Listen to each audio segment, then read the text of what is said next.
There we go. So, and just holler at us if you get stuck, because it takes a little getting used to, but then it's like second nature. We need you to do the Yeah, you guys do this. Okay. Now we can get familiar with it.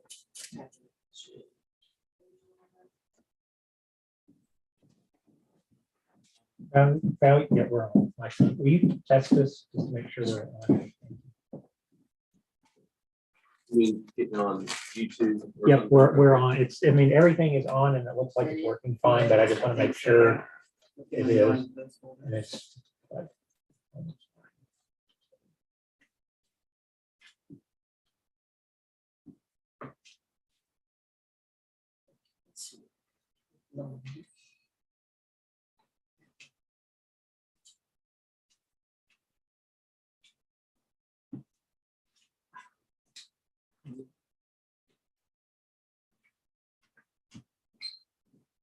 Yeah, sometimes you have to tap it twice because it has to like That's load. what she's doing, she's Yeah. loading them all.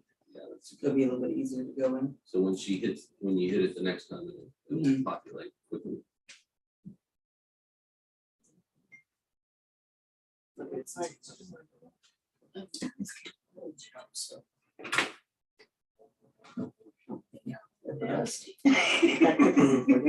know how it is. Yeah.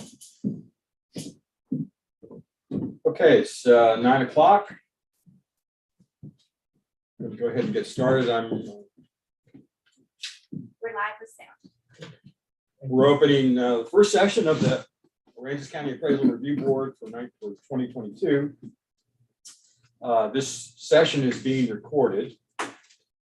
And I was first going to go around and have people introduce themselves, but I think everybody's pretty much done that so far. So we have a pretty full agenda today.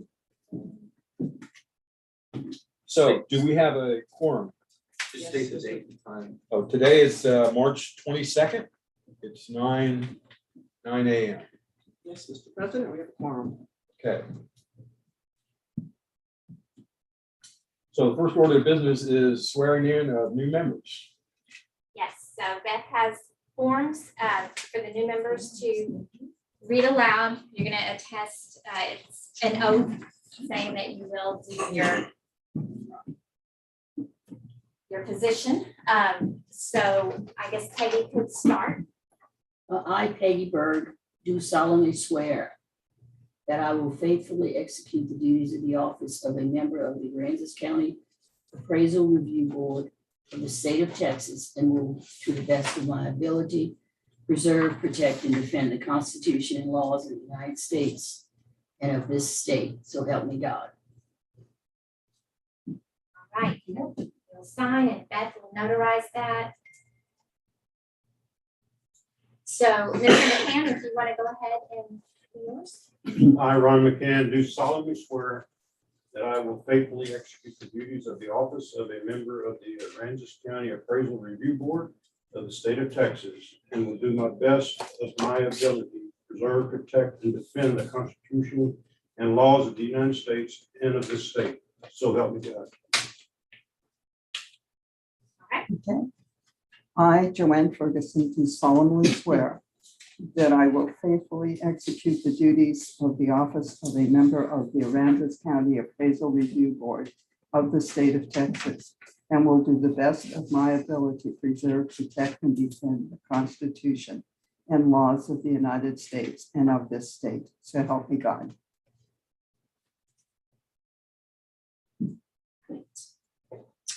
Okay, the next item is the swearing in of officers.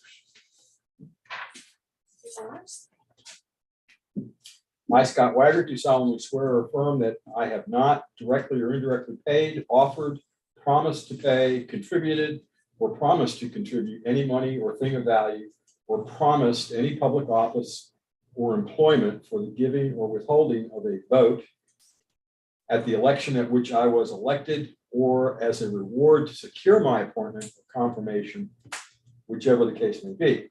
So help me God. My title of position is the chairman of the ARB for 2022. So you'll need to sign that and I'll notarize it.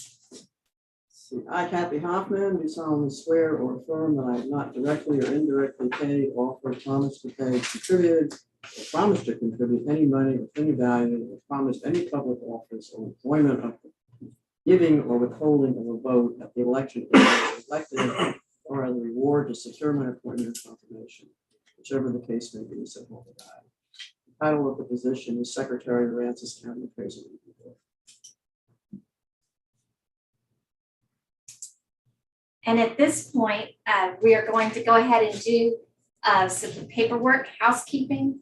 It has to do with our notary books. You'll sign our notary books for these oaths that you just took. And then you'll sign our notary books and Barbara and Taryn's notary books for the ARB season that's coming up. Because as you do hearings, you'll sign an affidavit for every hearing. So we're going to take a few minutes to do that. We'll start with these oaths that were just taken.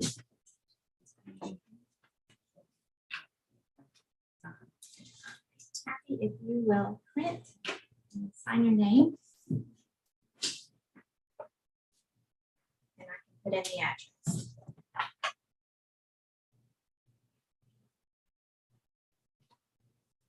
You need a phone, yes, please.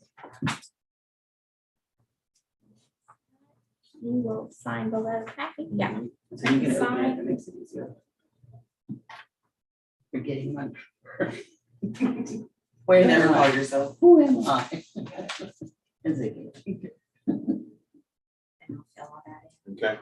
And then if you will do that one more time, You that need my will, address, I'll fill all that that. in for the Okay. ARB Oh, season. yes, if you don't mind, not at all. So you just sign for the oath. Now you're gonna sign for this. Do I need to sign? Yes, I'm gonna give it back to you. Oh,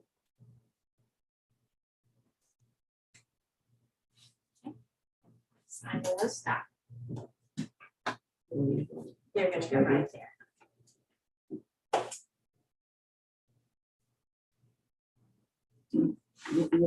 What do I put here?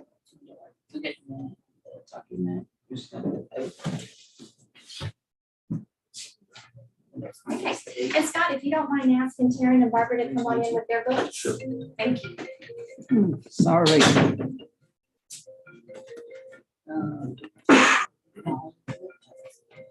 And then you do the same thing there. This is gonna be for the rest of the year. You don't have to. Mr. McCann, if you'll go ahead and print your name and sign.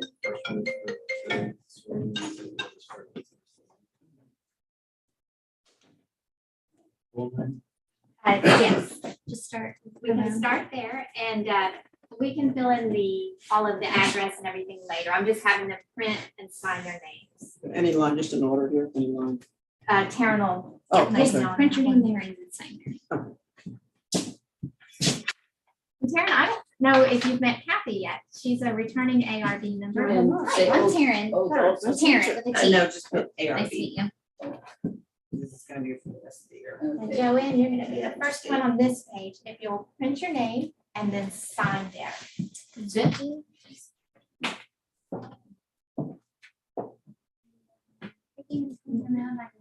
Right. You need Next little this. section. I do not know At the very top. You need this. Yep, that's it. Okay. So you're gonna print there and sign there.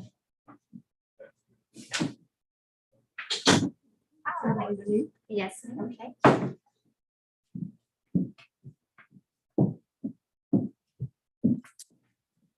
You don't need to fill in any, no. Oh, she's Terrence got it.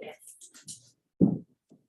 Barbara was probably on the phone. Yeah, she had a customer. The address that's listed. I think so we can get your address. Print It's no sign. problem. Just right here, you're just gonna put oath. And the next box is the date. 3/22. I'm glad you said it. I was certain myself. It's right here. Same thing at the very top. This time it's gonna be You want to ARB. print and sign. 22. Mhm. Yeah, It's a good day, right? good date. You nailed it. Oh. Just a few more minutes, because they're about to do training. for all. Just you all get to enjoy that. Yeah.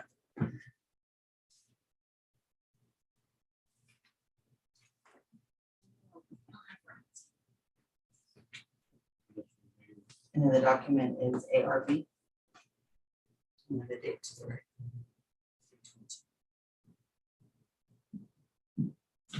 Everybody's got different books. And then y'all can trade.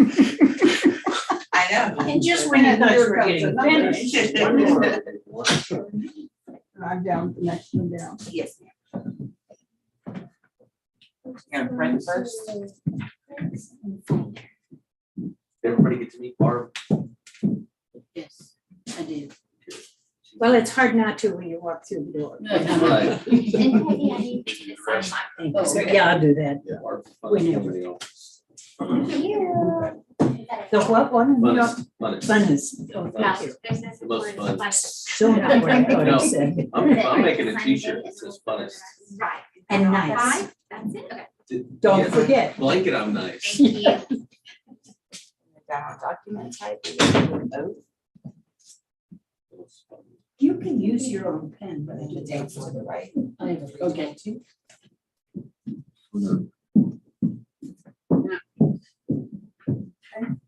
Oh, just. Then you gotta go as down how to she- the as next she's one. doing You're it gonna do the left-handed. same thing, but the It document type counts is for ARB. her. Peggy's Okay. been left-handed her whole life. I have, And so is Miss Ferguson. I see that. It's nice to know there's another lefty. Yes, and we're not switched around. That is No, good, That's me, yeah. that's how I do it, yeah.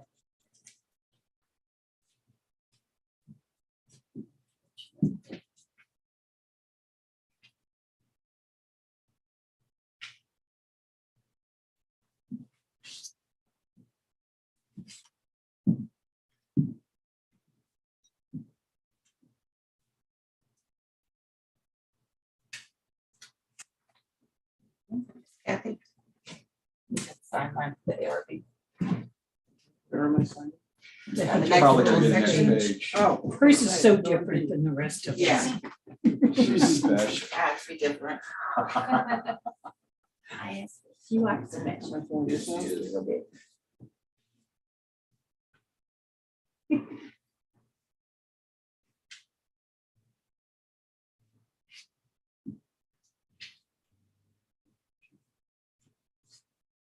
Thank you so much. Scott, did you want to sign it too? Just because. Scott signed it. Yeah, there's- I actually signed his name. Was I supposed to be mine? And it'll work. Oh, it'll work. Yeah. All they look at is the first name. And the next one to the right is the date.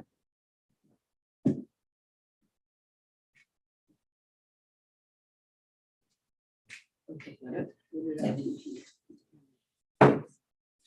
What did I do here? Let me see.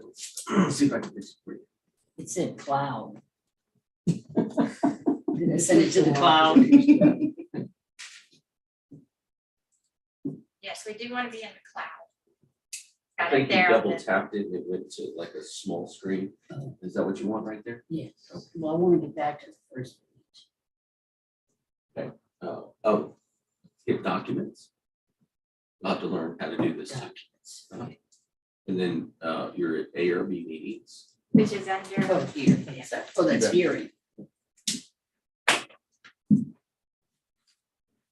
So go under documents. And then appraisal Oh, review here we board, go. and then the Today's first one, date. March 22nd. Okay. That's good that it happened to you because now it won't be Now the what? last time. And you won't be near as nervous while people are. Exactly, Yeah. yeah. Sign You're this, gonna have sign to- this. You'll have to get through it, yeah. We'll all get through it. It all works out.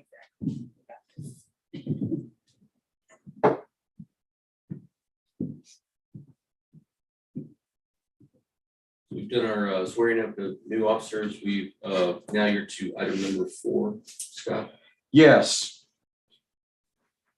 So if you can bring up on your tablet, Item number 4 is the approval of previous minutes. That's the old business. it's actually, there's a separate file, so it's towards the bottom of your list.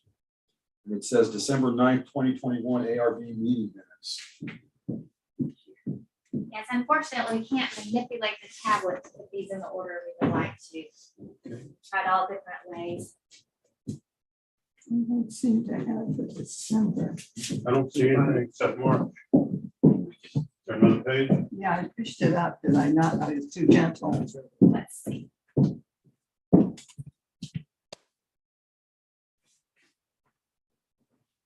It hates both of us. December 9th, Okay, that one. meeting minutes. Yes. Okay, Yeah. got you. Maybe I'll double tap it again and just look at it. There we go. We're one, 2 minutes. Oh. Loaded and decided. Certainly Yes, do. I'll We bring have- some. Okay. Anybody else like water? I'll take one. Okay. And we have coffee as well, if Yep. anybody would rather have coffee. Already had one. All right. Your pot? Just your pot. Not a cup of pot. My wife was that way. She went to the doctor and her blood pressure was high and said, "Do you drink coffee in the morning?" She said, "Yeah, how much?" "Oh, 2 pots." They changed that. So now she only Take a has. pill for that. Okay.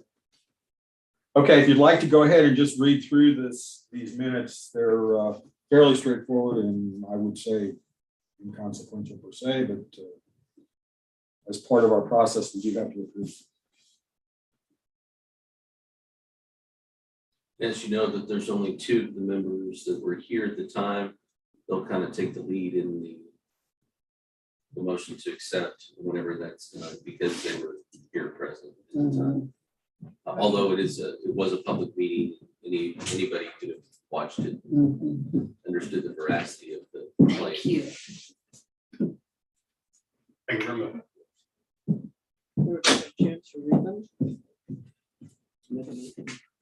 Yeah, I'll make the motion. Go ahead. I'll make a motion to accept the December 9th, 2021 minutes of the appraisal, Aransas County Appraisal Review Board. And I'll second. Is anybody, all in favor? Aye. Anybody opposed? So they stand approved. I'm going to take just a quick second, because we're going to go through, as we go through hearings, every hearing at the end will have a motion to deal with the results of a specific hearing. It's not cast in concrete, but at the same time, typically, the secretary makes motions. There are cases where she may be not in favor, in which case somebody else would make a motion, okay? And in terms of who seconds, it's not appropriate for me to second motion, so if you all want to come up with some scenario where, you change who seconds or one person seconds, it's up to you guys. So we'll kind of hone in on that as time goes on. Okay, so the next item is an orientation. Sure. And we'll let y'all read. And during this portion, I just want to say that it's Scott's show. I'm here to answer questions that somebody may have, but I'm not going to advise. Let me put it that way. I'll answer questions, but I will not advise. That's left to your training and your discussion with your own attorney. It's important that this board, this ARB, act as an independent body of thinkers. And what Scott's going to do is just try to orientate you through the normal process so that when you get to a hearing, you're not like, oh my goodness, you would have at least seen it once.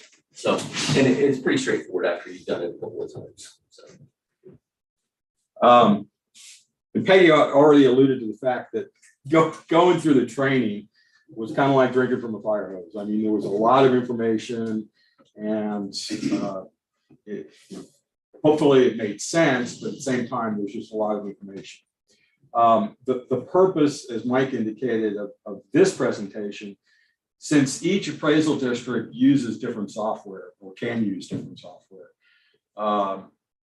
the format of the evidence packages that in particular the district uses and presents as part of protest hearings will take different forms, and they don't cover it really in the training.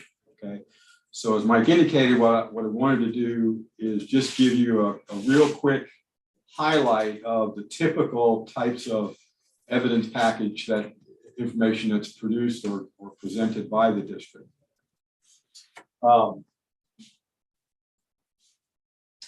And again, as Mike indicated, it's my intent here is to show what the evidence looks like and to point to particular pieces of information. That's as far as I can and should take it.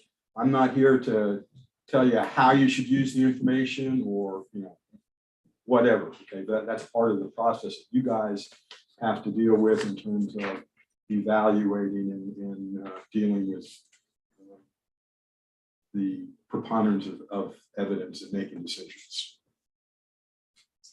To run through some of the things that we're going to see, you're going to see in the process of serving here on the board.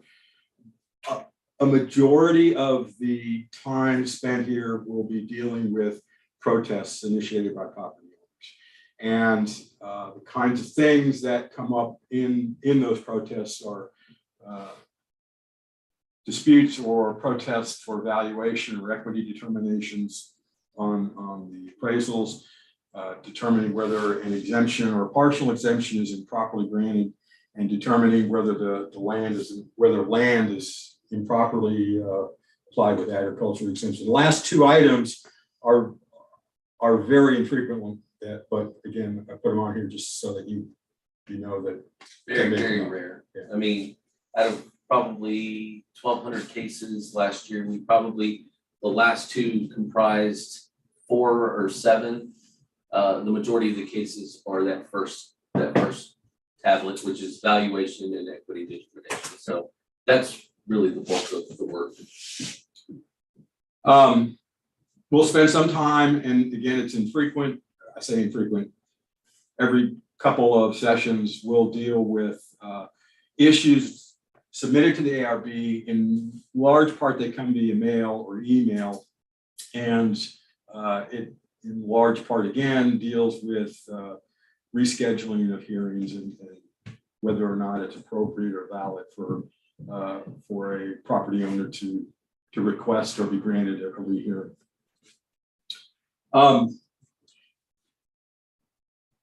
The next couple of items deal with changes to the appraisal rolls. Now, in July is the time frame, the middle of July, I believe it is, that the chief appraiser has to certify the appraisal rolls.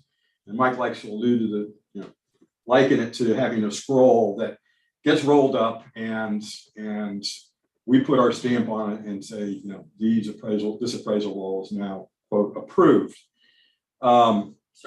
Certified. Now, after that period of time, there are situations where there are changes that may come up and have to be made to those rolls after they have been certified.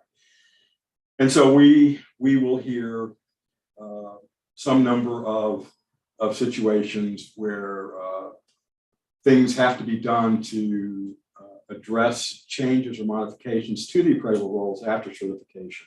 So again, it's like unrolling the scroll, making those changes, approving those changes in principle, and then rolling the scroll back up.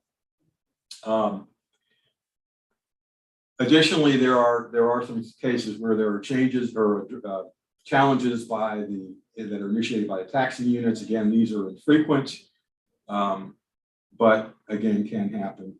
And then there are some number of other things that take place that we'll need to make rulings on. What you'll find, I found through the process, is everything is very orderly. Okay, nothing just happens and everybody goes on their merry way. Everything is documented, and there's a very clear trail of information as things go along in terms of certifying, changing to certification, and that time. Okay, This next couple of charts deals with something that we just want to make very certain everybody is really sensitive to, and that is communication. And in particular, ex parte communications, in other words, between you and other people. And that can be both before or after a hearing. And the key points here is that any discussion of evidence, arguments of fact, merit, whatever the case might be, is that we have no communication either before or after a hearing, and that even includes among ourselves. Okay? About a protest. About anything related to the ARB. right. And part of the problem is you don't know in a discussion, and it could be an informal discussion with your neighbor or somebody else, whether or not what they're talking about or potentially asking about may be something that comes up as a topic for a protest in the future. Okay? So again, the last bullet, take care to not communicate or discuss a protest before or after hearing, including among ourselves. And one thing there, it's really important too, because as we hear cases, same day, next week, we might hear a similar case, but we can't refer back and say, remember what we did with that case. So it's important that we don't do that. You know, not advising, but it is important when you're out in the community, if people discover that you're ARB member, you just want to beg off that whole conversation. Just say, I can't talk about any of that. Just, you know, try to remove yourself from that situation. It's the easiest way to try to meet the standard, you know. Right. Yeah. It's difficult. It's a difficult thing. You've taken on a big task, and this is one of the most important things. Yeah. I haven't told anyone. Well, I'll be after you. it's a matter of public record. Everybody knows your name now. It's on the internet. It's on the internet, it's on the website. Yeah. But the best way to do it is say, hey, you know, such and such, I can't talk about that. And just, you know, let's talk about last night's game or tomorrow's weather or whatever. Right. So this just reiterates the things I had on the previous chart, and remember that, you know, it's communications takes many different forms, face to face, you know, talking on the phone, you know, via email or text or Twitter or Facebook or whatever kinds of any form of communication is applicable here. Can I say something in regard to that? Again, I'm not advising you. I will just tell you my policy is never respond to Facebook or any kind of thing. Even I've been attacked in the past, and my policy is not to respond back. It's to reach out to that individual in a private way. Even if they say, you know, like the property owner comes in, I'm giving you an example, and that ARB really messed it up and they blast you on, you know, Facebook or whatever. It's just important you don't respond. It's important that you don't. Again, you should take advice from your attorney to see what he says is what's congruent, because I've gotten advice from my attorney about that same thing. So. Yeah, now that we scared the hell out of you with respect to what you can say and not say, there are things, of course, we're not trying to totally silence you, and obviously during a hearing or other proceedings, obviously we're going to be communicating among ourselves. Any social conversations before or after hearings, you know, we come in the morning, hi, how you doing? What'd you think of the storm last night? Or boy, wasn't that hockey game great? Or, you know, something like that. Is, you know, there's no problems with that kind of thing. There are going to be some number of communications that take place between the administration and the staff here related to setting up meetings, you know, can you attend, those types of clerical items. And then, of course, not very often, but occasionally, the ARB's lawyer, we may be involved in communicating things to lawyers. Again, to make it clear, the appraisal district has a lawyer, and the ARB has a separate lawyer. Okay, we are in fact very distinct and separate from the appraisal district itself. Okay, all those operations, including the legal staff, is separate. Who's the lawyer? Our lawyer for the ARB is a gentleman named Skip Henkel. And He's here. he actually does live in Rockport, but his office is in Corpus. Jim Evans is the lawyer for the appraisal. And there may be situations where he comes in and participates in the hearing, that type of thing, depending on what the subject or topic is in the specific hearing.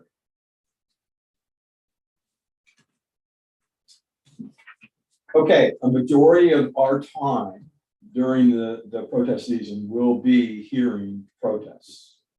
And those protests can take several different forms. Some number of protests will be handled face-to-face, where the property owner will come in and be here in this room with us and presenting and interacting as part of their hearing. There are some number of protests that are handled by an agent, which is somebody appointed by the property owner. And there are companies that make a living of representing a large number of people from the standpoint of handling appraisal protests. So during our season, we will have, and the staff here does a good job in terms of trying to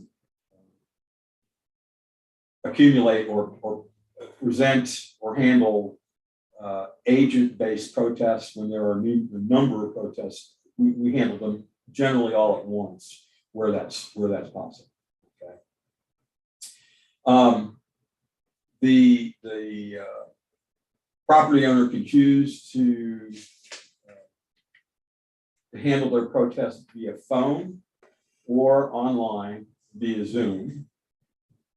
And then there are cases where the property owner does not have any desire to really be present, either in person or on the phone or via Zoom, and submit all their evidence and information via a sworn affidavit.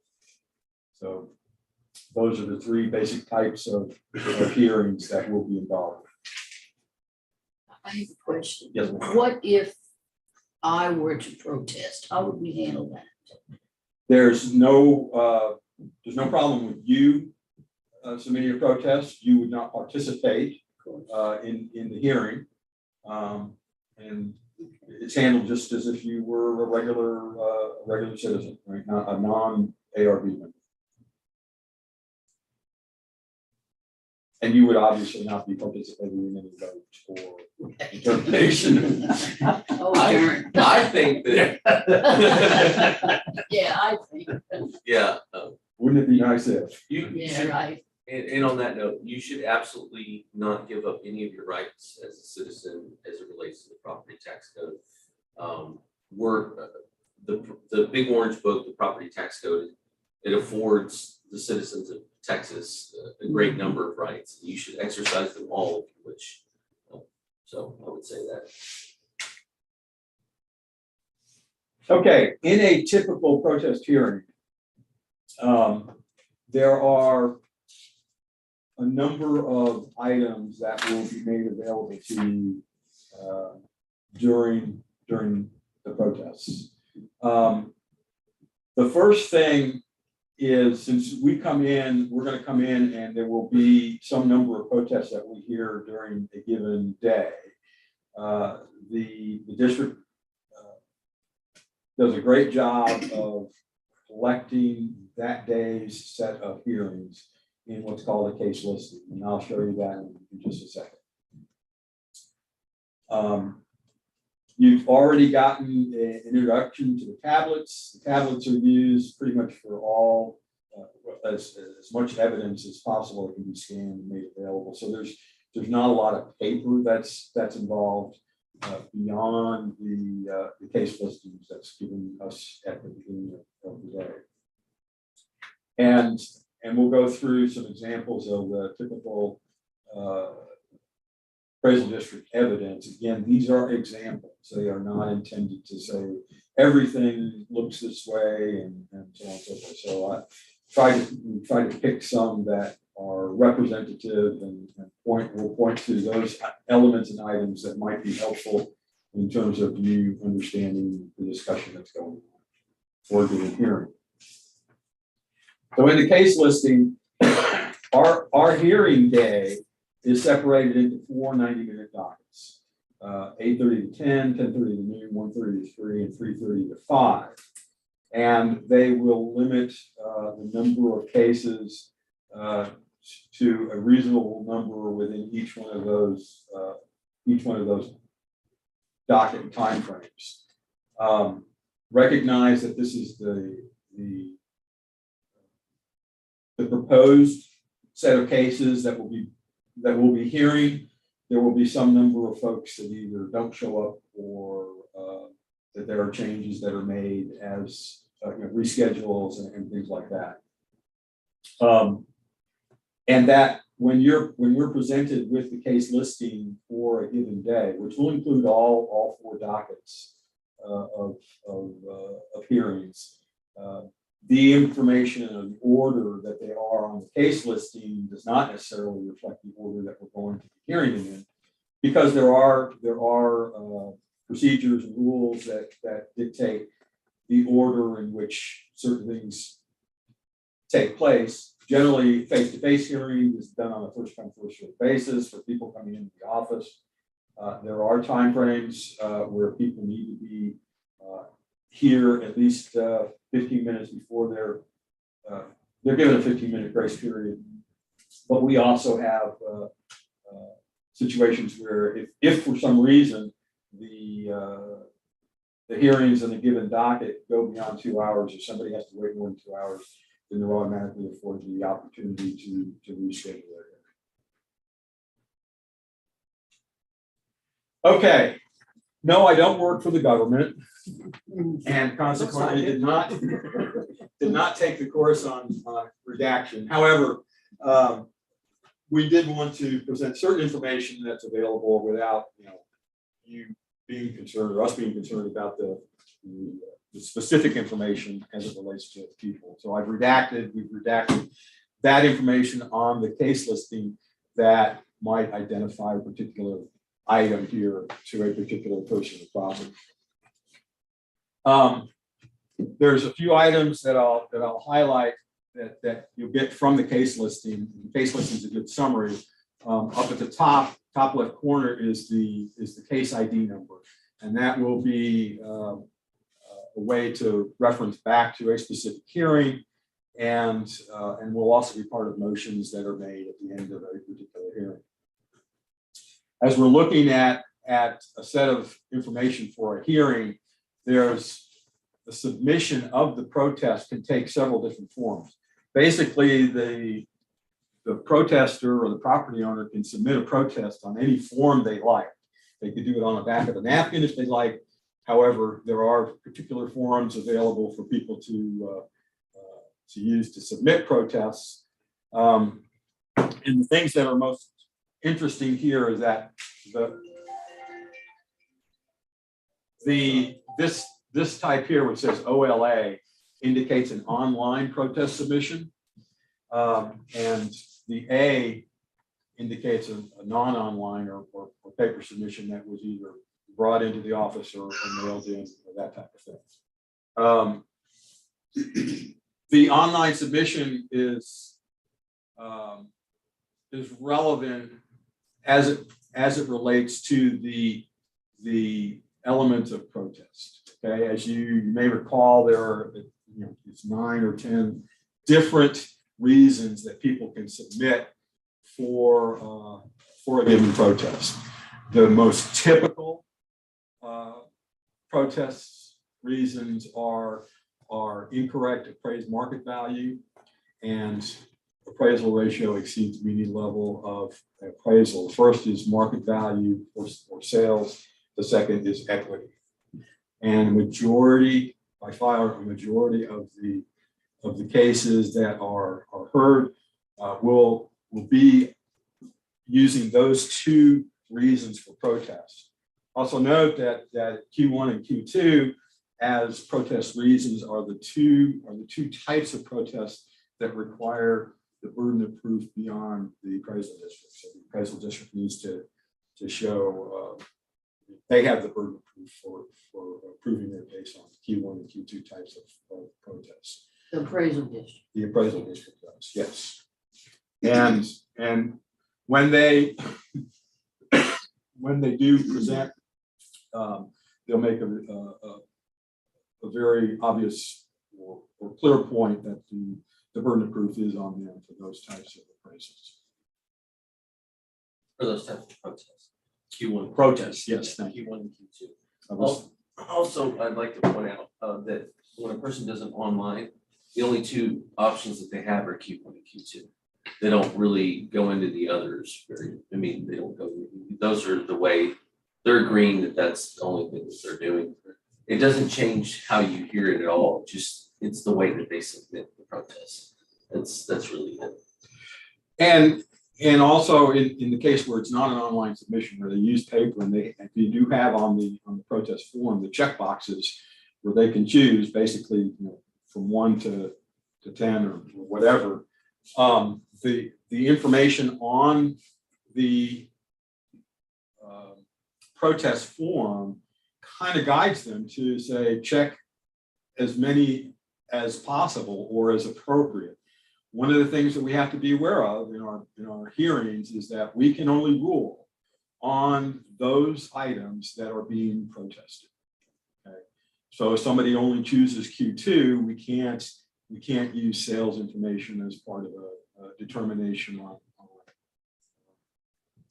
the results of a protest.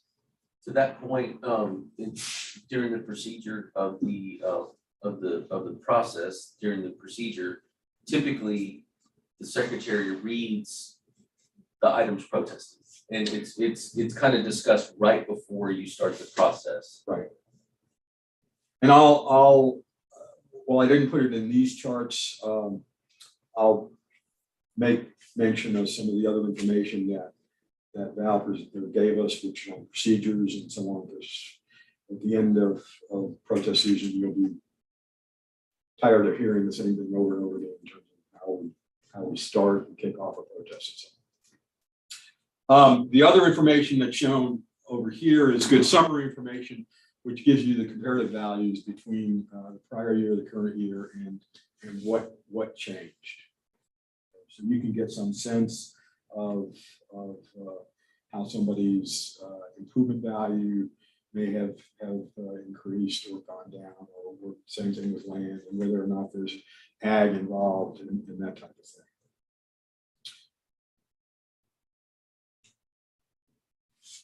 Okay, that's the case listing, which is the paper that you get before we even kick off the hearings. And then, of course, with the as we start things off, we've probably gone through most all of these elements, and you're familiar with them now, where on the tablets, with very few exceptions, all of the evidence, both the property owners and the appraisal district's evidence, has been scanned and made available on the tablets. I add one thing there, maybe work. Yeah, go ahead. The property owner comes in with a disc or whatever, and everything has to be inputted before the hearing starts on that particular case. So if the hearing's going on, that's why I want to bring up blah, blah, they can't do that. It has to go into the information. Right, and that's what the second bullet here addresses that. Where it's, that's okay. And we make a point when we start a hearing to make sure that all their evidence has been provided and has been made available to us before the hearing starts. Because as Kathy indicated, once the hearing starts, they can't introduce something. Oh, by the way, I forgot to take this picture off my phone or blah blah. Sorry, that's the way it is. And on the tablets, the organization of information from the cloud is first by day and then by docket. So things will be grouped in that basic organization. And then once you poke into a day and the dockets, folder, you'll see the account, and in the account will be the evidence, the various evidence files that have been provided to the district and made available for us during the hearing.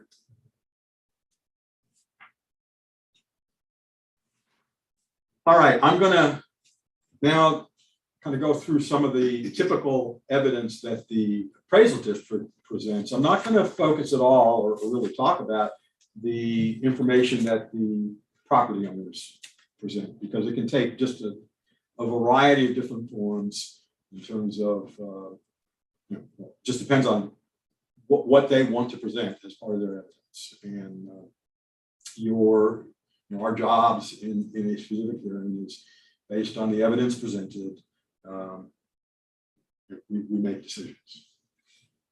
The information here is for demonstration purposes only, and I've just highlighted stuff for discussion. I'm not trying to influence your thought process in terms of how you use stuff to make a given decision in a hearing.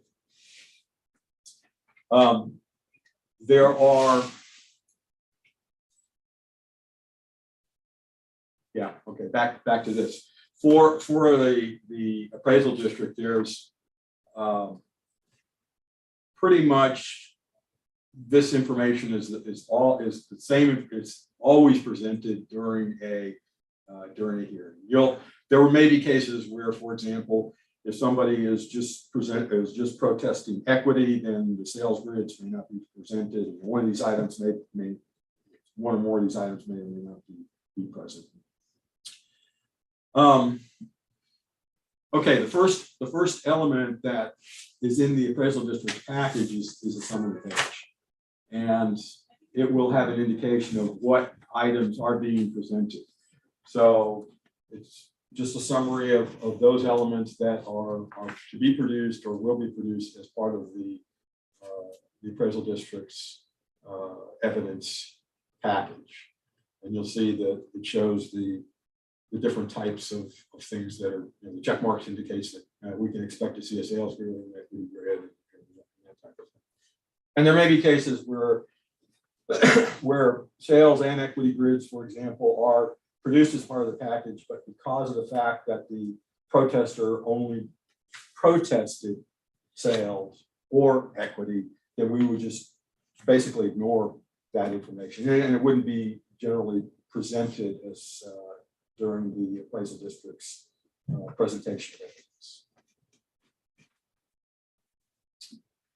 Okay, the next item that you'll see in the evidence package from the district is the property card. And it has a summary of the information for a particular account, and includes a breakout of improvements and land features. Now, one of the things that you'll find, and I wish there were a different word, I personally can't come up with a different word for something other than improvements. But if you look at a property and it's composed of land and other features like houses or garages or whatever, those other elements beyond the land are called improvements. So one of the things that typically happens, or happens in many cases during hearings, is somebody comes in and they say, well, I didn't improve anything, okay? And unfortunately, it's kind of misinterpreting the word improvements as it appears in the various documents and stuff that they get from the district, as well as taxing items. Okay? I'd probably say the statement, think of improvements as structure type or structures. We'd probably say something similar to that statement a couple of hundred times during the protest season. It's not improvements, it's the structure. It's the structure, any structures that you have on your land. And really, I wish somebody, when they created this, would have used the word structure. It would have made maybe some more sense. Yeah. And that would be a permanent structure. Any permanent, anything that's affixed to or on the land or under the land. So it includes docks, Sheds, pools. anything that has value that a buyer and seller both, Even if the sheds are movable? even if the sheds are movable. Really? Even if the sheds are movable, in a transaction, is that shed that's movable, has it moved in the last Gotcha. several many years, yeah. So structure, again, the main point here is improvements or structures, basically. But the structures can be a couple of years old. Oh, absolutely. Absolutely. So basically what you're talking about is the value they have gained. Or If the you're value talking they about it- have as of January 1st, Right, okay? yeah, And, but where your question is appropriate is that, again, back to the thought that we're not talking about what's changed. We're talking about what does it look like now, okay? What's there on January 1st of every given year? And the structure value and the land value that makes a whole value of market value. And when you look at the card, it'll become a little bit clearer. Right. There's almost a nauseating level of detail with respect to breakout of features and so on, because what we'll see is that somebody doesn't just, like the appraiser, come and, go, like that and come up with some number from an overall standpoint, okay? And what we'll see on the next cards and some of the other breakouts is the level of detail on features and the adjustments that are made. And we'll talk about that. Same thing is true with lands. There are a number of different ways that values can be determined for land, lot appraisals, area appraisals, those types of things. Okay, this is the typical property card with the appropriate redactions. The things that I want to highlight here is this information in the upper right indicates the current values, and is shown with improvements, land market, and so on. If ag was involved, they might be shown as some additional elements that are detailed in this upper right corner. Now, to get from, for example, this value of 203,280 on this particular property is one of looking at all the breakdown of elements which are detailed down here. Okay. And you can see that for the property, and this happens to be a condo, there's things have been broken down by main area, open porches, common areas, and that type of thing.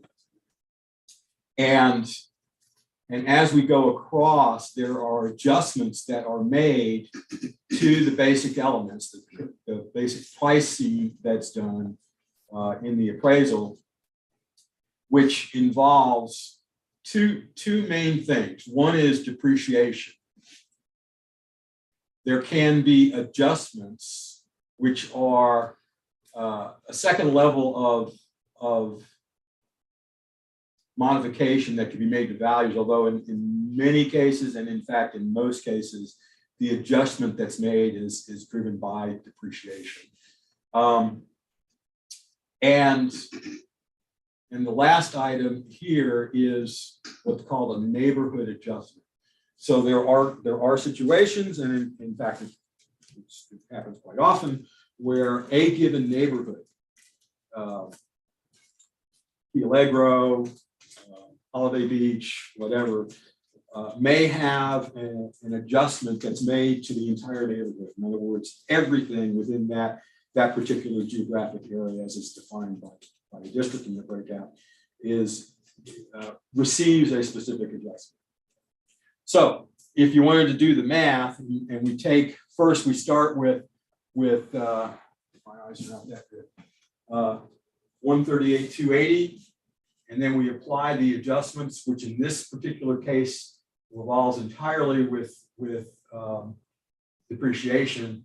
So the adjustment of the 138,280 with the depreciation adjustments gets us down to 123,200. But then we add in or deal with the neighborhood adjustment of 65% in this case, an increase. And that's where we get from 123,200 to the improvement value of 203,280. If you were to do the math, you could convince yourself that that's the case. Same thing can take place for the land elements. In this case, there are no adjustments that really take place because of the choice on this particular property. 100% neighborhood adjustment. That basically says there are no adjustments.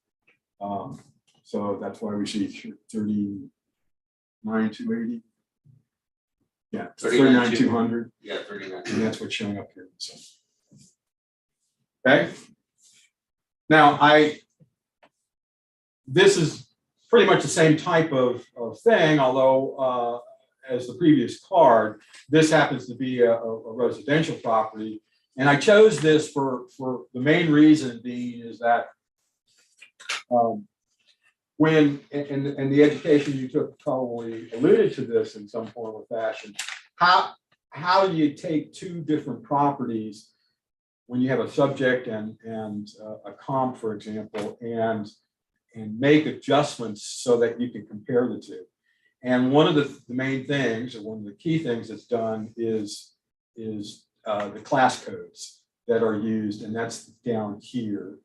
And there was, in fact, on this particular one, a class code of 7648, which is not terribly descriptive, and that's why I wanted to choose this one, which was a 4SS. Class codes of this type, like 4, 1, 2, 3, 4, 5, 6, they go from 1 to 7. And then depending on other features like standard siding or stucco or brick or that type of thing, there are different class codes that are assigned to various residential or various properties, the improvement properties. Same type of thing here where we've got the nauseating breakout of elements associated with this property: main area, open deck, covered porches, under the main area, and so on and so forth. The actual process, again, is the same, where in this case, the depreciation values are 75% in general. And a lot of that depreciation comes from the effective age of the property, and those elements that have aged through time.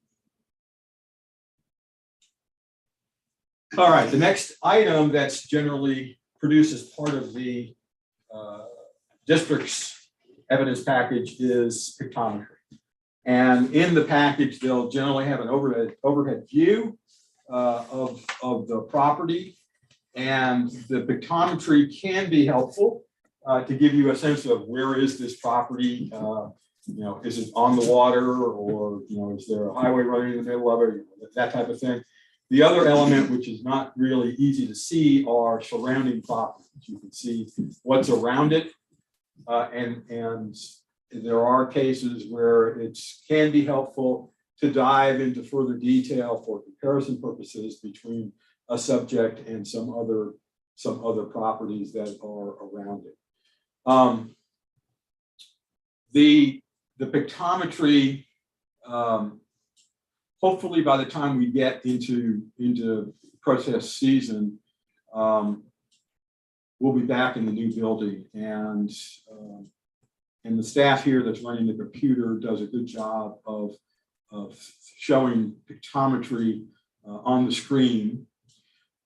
If we're in here, there's no real good way to display that.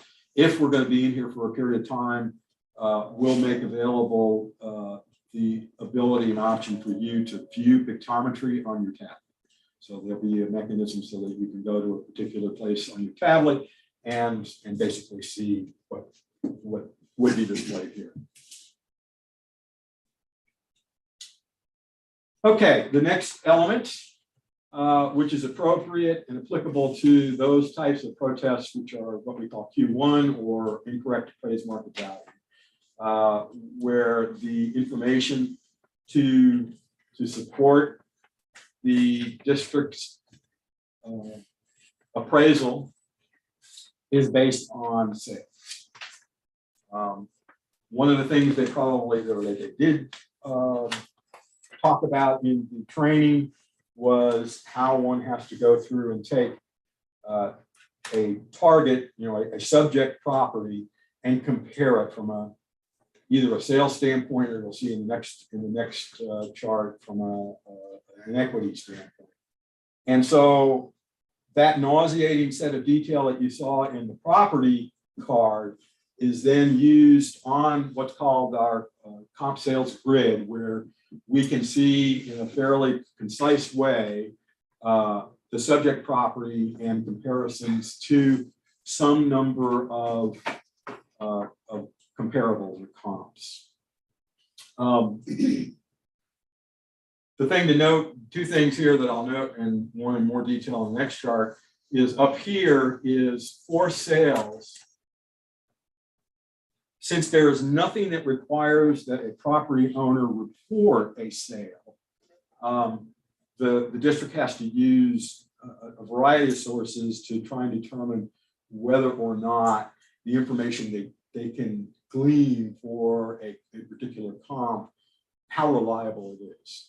And you'll see here up at the top where it's got this confidence level, a VR and then a UVR. The VR indicates a verified sale, and a UVR indicates an unverified sale. So an unverified sale may be derived from some Zillow file or whatever. Okay. That's my question is, do y'all have access to the multiple listing? No, Okay. but we do have access to the listing, and we have a very good sense of the common ratios from the last list to the current sales price. So we have really good data, or at least we think we have good data to say that's 96% of last list, or something like that, because of the market, and because we have some verified, we test the last list to the verified. We have an opinion of what the last list percentage is, and even if we have something that's unverified, we have a good understanding of what that's sold for. And that's our information. That's what this is stuff that we would be presenting. And then the person, if it's not a sale, then they say, well, I didn't sell my property or something like that.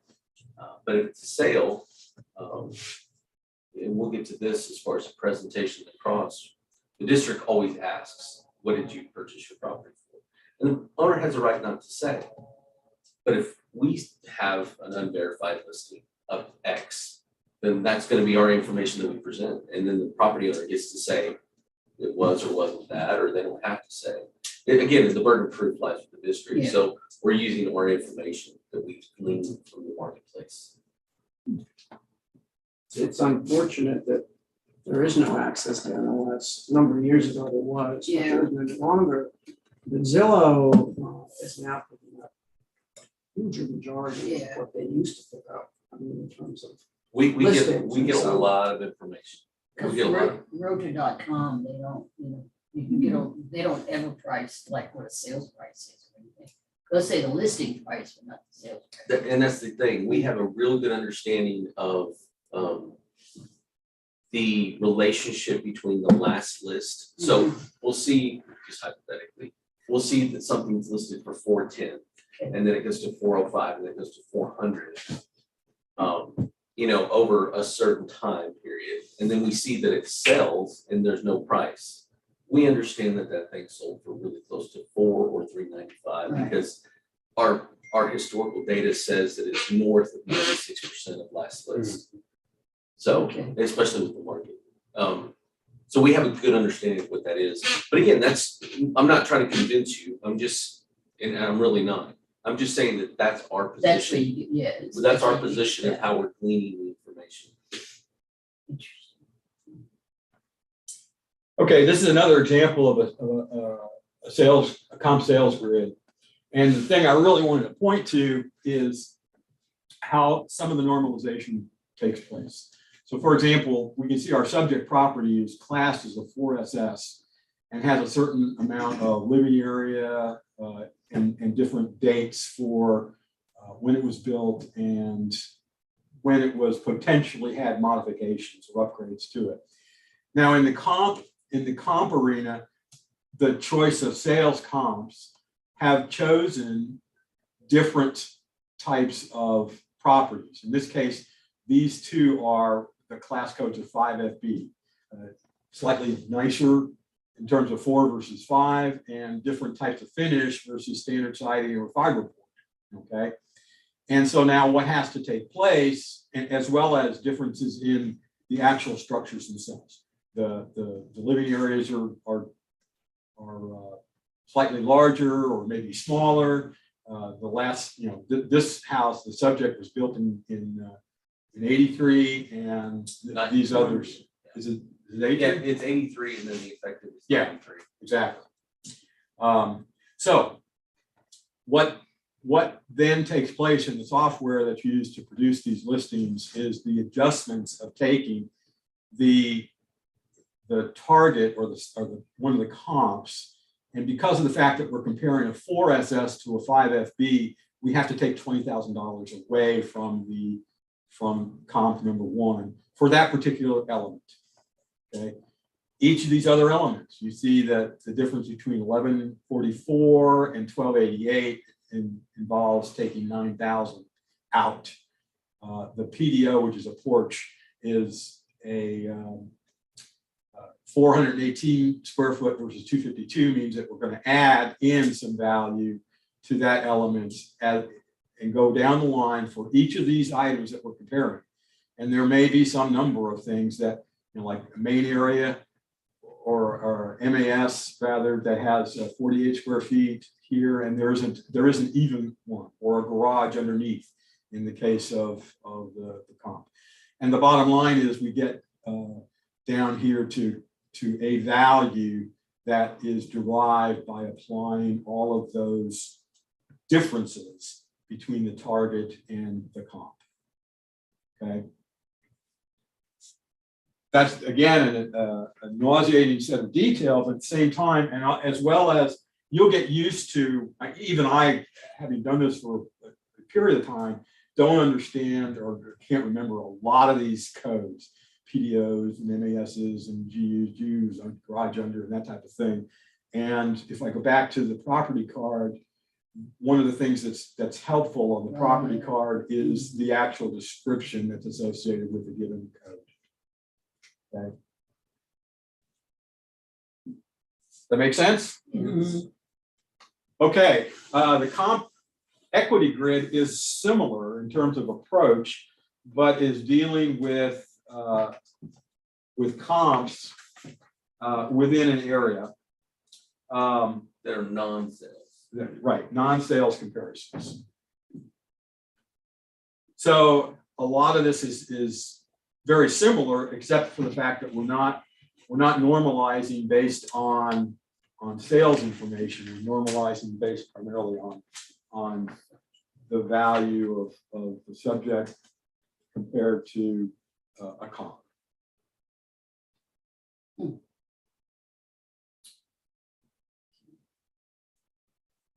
Okay. The last thing, well, I say the last thing. One of the next item is what's called the sales ratio report. And the sales ratio report is taking into consideration and is used in those cases where a Q1 type of protest is done based on market sales. But looking at a neighborhood, a larger area, comparing the values of sales to the appraised values.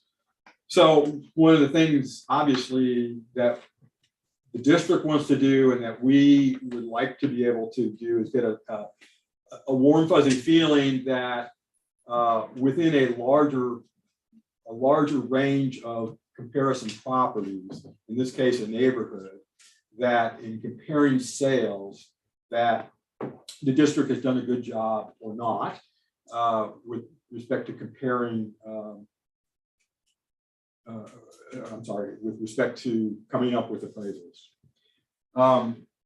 Now, depending on the particular property and the and the area we're talking about and the number of sales. The higher number of properties that are included in the sales ratio report is good news, because that means we have more properties that we can get a warm, fuzzy feeling about being, participating as being above, below, or on value with respect to appraisal versus market value.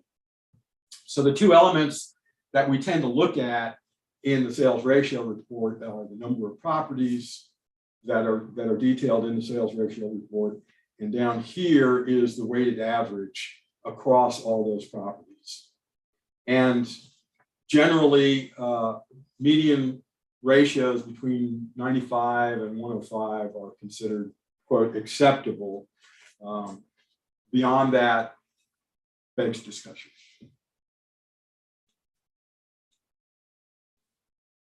Okay, I put in the last couple of charts here to deal with commercial properties, and I'm not really going to focus a lot on them, but as you recall from your training, there's three ways that things are appraised. One is market, the other is equity, and the last, for income producing properties, is what's called the income approach.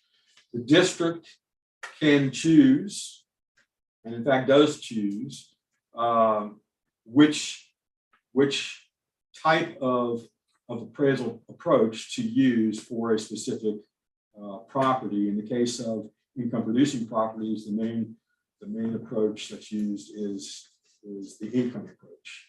And the values that are created and used as part of that calculation are summarized in the income calculation worksheet. I'm not going to go into the details here. You can look at this, compare it to whatever notes you might have had from your course to try and gain some semblance of comfort with respect to these various values. The production of, for example, the cap rate and how it's used towards the total, the creation of the total adjusted value for a given income producing property. There is, as an additional item for income producing properties and those things that are done with the income method, an income equity sales grid. And this here is intended to give you a warm feeling similar to the sales ratio report, that the comparisons are done against a number of similar properties. In this case, it's a motel, and we can see the number of rooms is similar, and so on down the line to gain a comfort level for respect to the calculations that are done for income. Okay, that is the information I was intending to present today. I want to spend just a minute or two to talk about our process. And one of the things that Val provided to you guys is the hearing procedures. In your course, there was some discussion about what's called the model hearing procedures. The state, the comptroller's office in the state, has produced what they call a model set of procedures. And this year in particular, they're actually requiring that districts use the model procedure. Before, it was just suggested that we follow the model procedures. As it turns out, the Aransas County ARB has used almost verbatim the model hearing procedures that have been in place.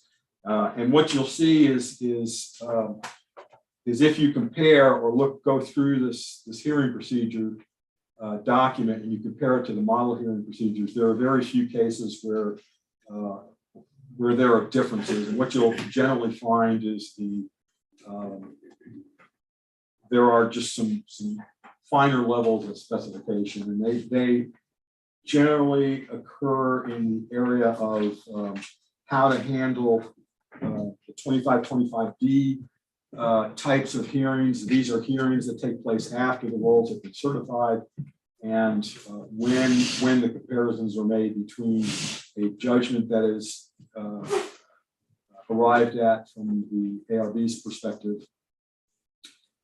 and the appraised value, and whether or not it can or cannot be considered to adjust an appraisal after for those things after the appraisal rolls have been certified.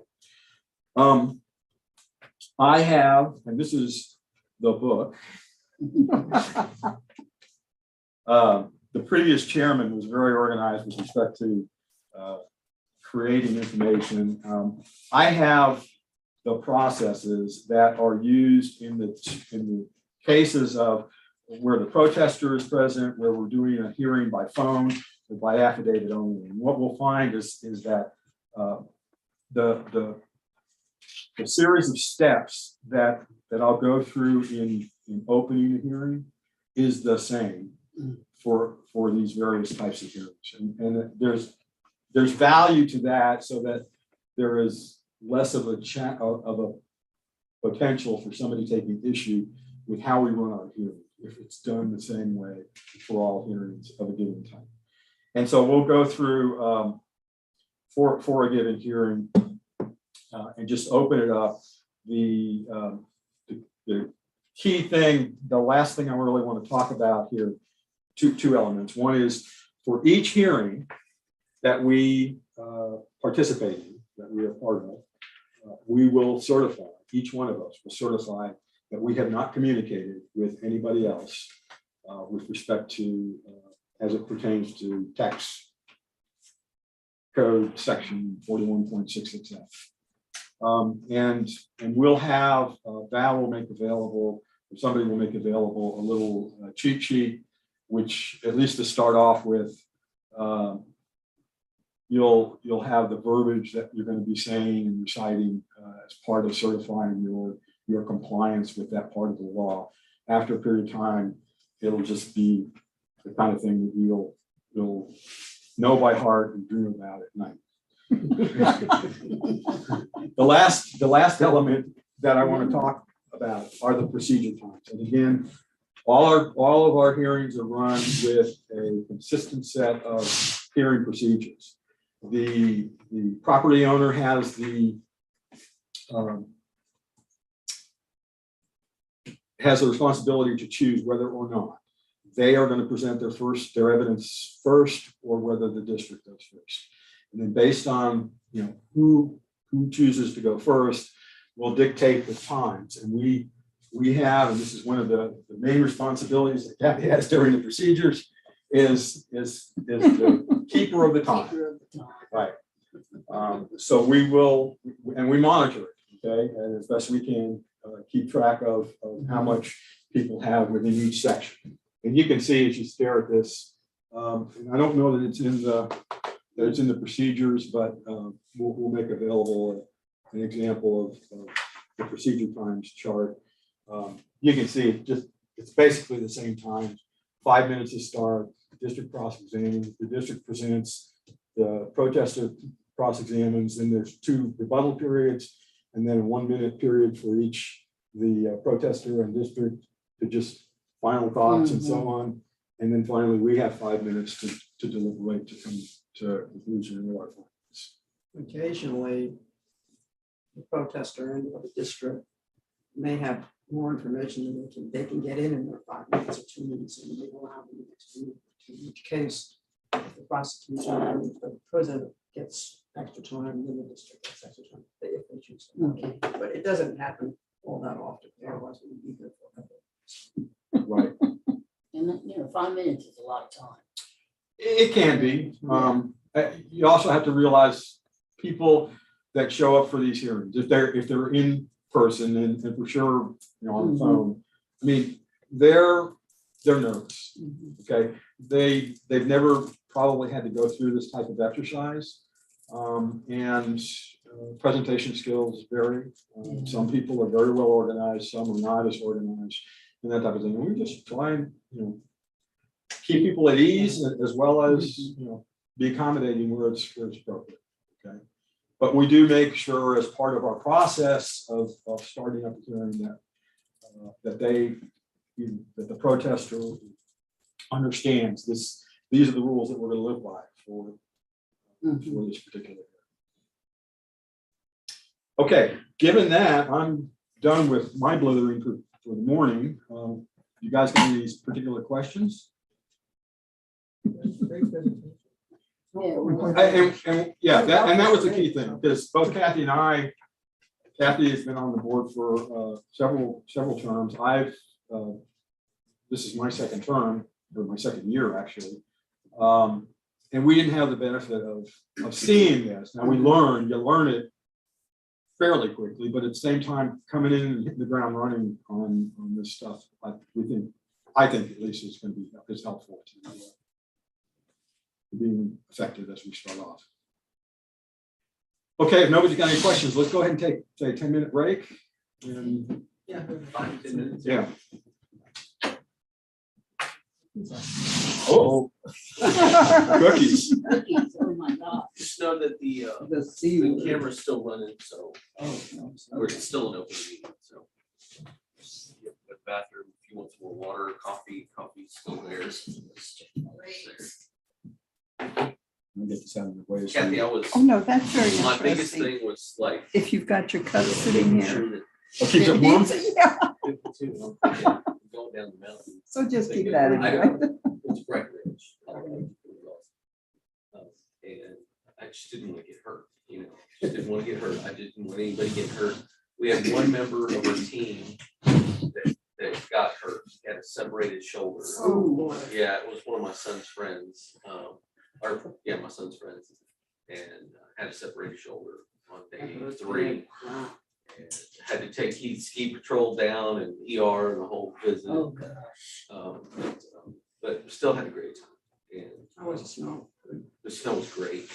In fact, one of the locals said it was the best week of the year, best week of the season. Yeah, it was. We had 3 days of intermittent snow, so we had some nice crunchy powder, but not overly thick. For the most part, sunny days. Really a lot of fun. I fell one time, and it was getting off a You can lift. just leave it on the floor. Oh, I was just gonna stick it. When I got off the lift, and I said, fine, I was going straight, and my son, who was on the end, pushed the person next to him, which came over, like she skied right on top of my skis. Like they just skied right over top of my skis. There's nothing I could do.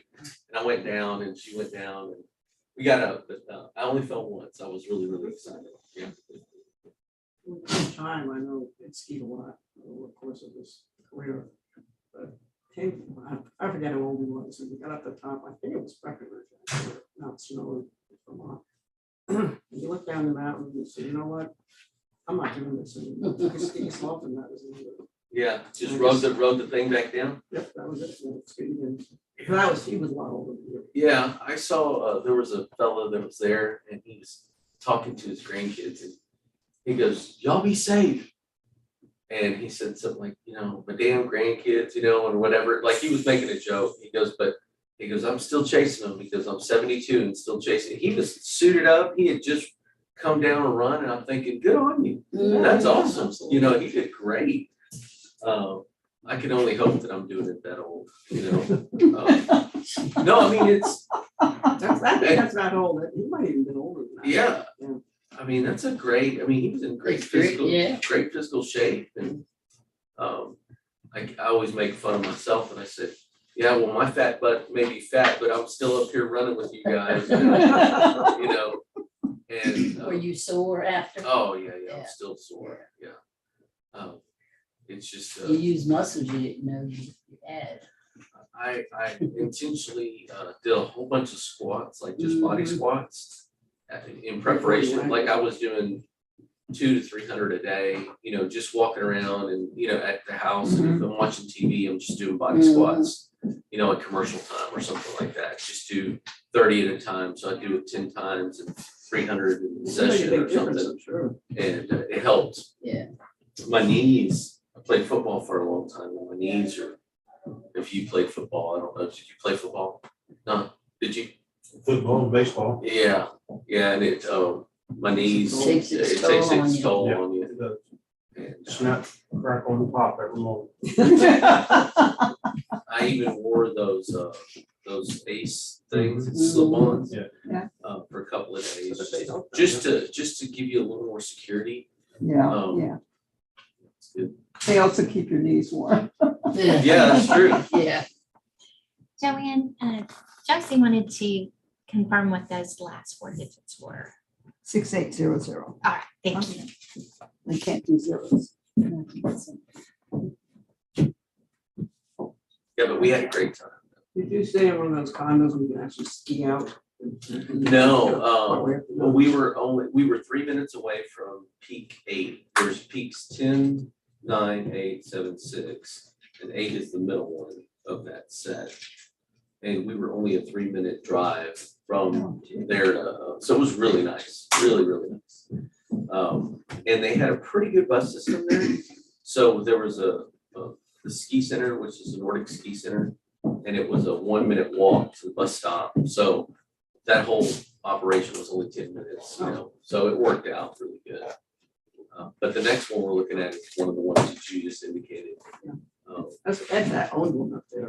Oh, wow. That's what it was. Yeah, I remember the kids smoked it for years.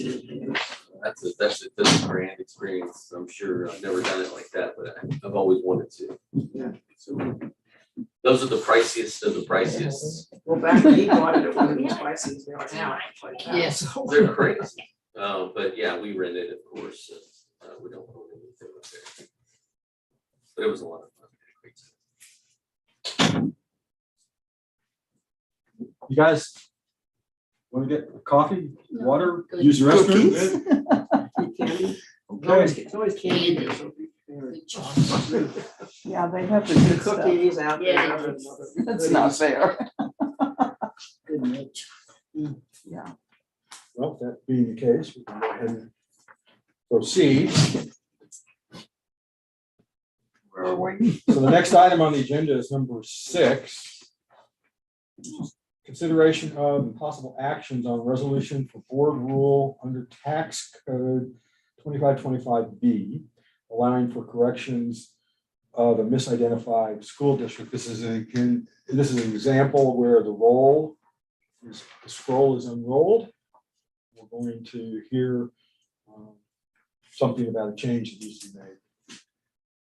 Give a copy of that resolution. The resolution in question for item number 6 is,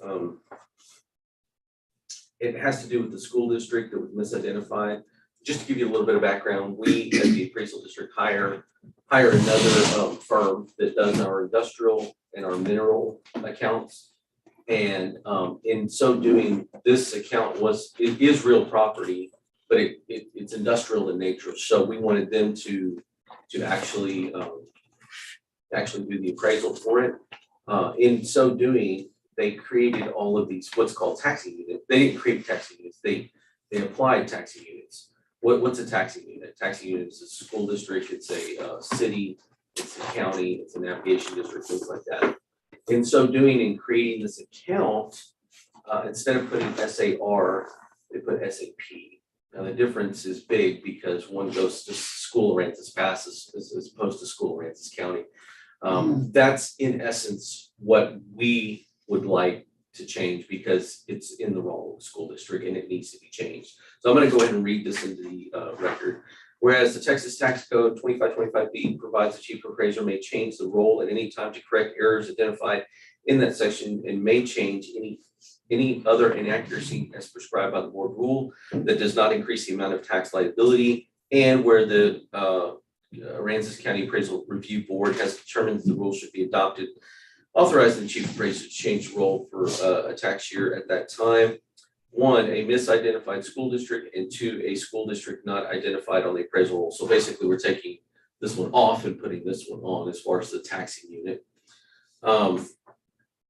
Now, therefore, be it resolved that the ARB adopts the following rules that the chief appraiser, 1, chief appraiser may under Texas Tax Code 2525B change the appraisal roll for any tax year at any time to correct the property listing contained in the misidentified school district, to include and correct the correct school district in which the property is located and to remove the incorrect school district. Number two, in instances in which the property listing does not include the school district, the chief may under Texas Tax Code 2525B, change the appraisal roll to any, for any tax year at any time to correct the property listing to add the correct school district in which the property is located.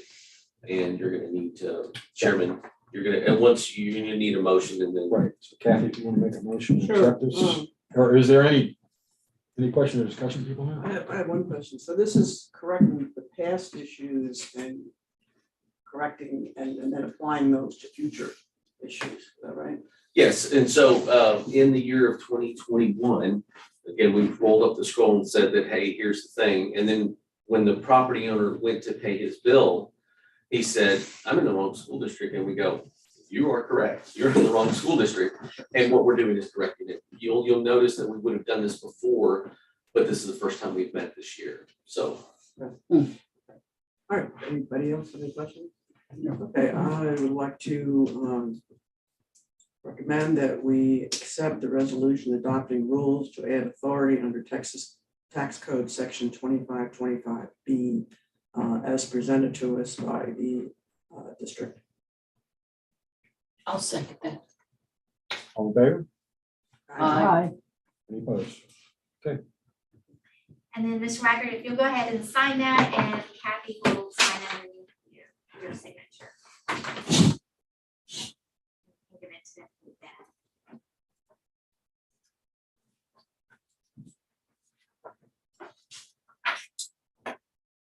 Item number 7 is the consideration and possible action on resolution adopting rule authorizing the chief appraiser to remove a property from a taxing unit appraisal roll and deleting taxing unit from the appraisal district roll under Texas Tax Code Section 2525B. Similar to what we just did, but not exact. The background on this one, and you may or may not know, the city of Aransas passed, annexed a portion of properties a couple of years ago for which they were, there were some citizens that sued. The citizens prevailed because they didn't do it in a, I'm not gonna go into it, but the citizens prevailed, basically indicating that the taxing unit did not have the authority. In this case, the city of Aransas Pass did not have the authority to be a taxing unit for the years in question. The years in question are 2020 and 2021. This resolution is going to allow the district, because the city of Aransas Pass had some documentation with us to want us to do this so that we can actually unroll the scroll and take that taxing unit off for the years in question. That's the background to this resolution. I'm going to read it into the record. Resolution adopting rule authorizing chief appraiser to remove property from taxing unit appraisal roll and delete taxing unit from district appraisal roll under Texas Tax Code 2525B. Whereas the Texas Tax Code Section 2525B provides the chief appraiser may change the roll at any time to correct the certain records identified in that section, may change quote, other inaccuracy is prescribed by board rule that does not increase the amount of tax liability. And whereas under the terms of the agreed judgment, cause number A190368 CVC, a certain ordinances and a resolution adopted by the city of Aransas Pass that were declared void from their inception without legal effect. And whereas the letter dated February 16, 2022 letter, the city of Aransas Pass requested that the Aransas County Appraisal District make changes to the roll to remove the properties annexed in annex ordinances number 2019-4240, 2019-4246, and 2019-4255, and 2019 resolution 2019-893 from the city of Aransas Pass tax rolls for years 2020 and 2021, citing an agreement in which these ordinances and resolutions were declared void. And whereas the Appraisal Review Board has determined that the rules should be adopted, authorizing the chief to make changes to the Aransas Pass appraisal rule to remove properties identified in the letter, to change the district roll, to delete the identification of the city of Aransas Pass as a taxing unit having jurisdiction over the properties identified in the letter, Now therefore be it resolved that the ARB adopts this rule. Number one, the chief appraiser is authorized to make the change to the city of Aransas past appraisal roll to remove the property identified in the letter dated February 16th, 2022, from Gary Edwards, city managers, city of Aransas pass to Mike Soto, chief appraiser, Aransas County Appraisal District, and change the appraisal district role to delete the identification of the city of Aransas pass as a taxing unit having jurisdiction over the property identified in the letter. Number two, this rule does not supersede any other rule authorized by Texas Tax Code 2525B by board rule, adopted on the 22nd day of March.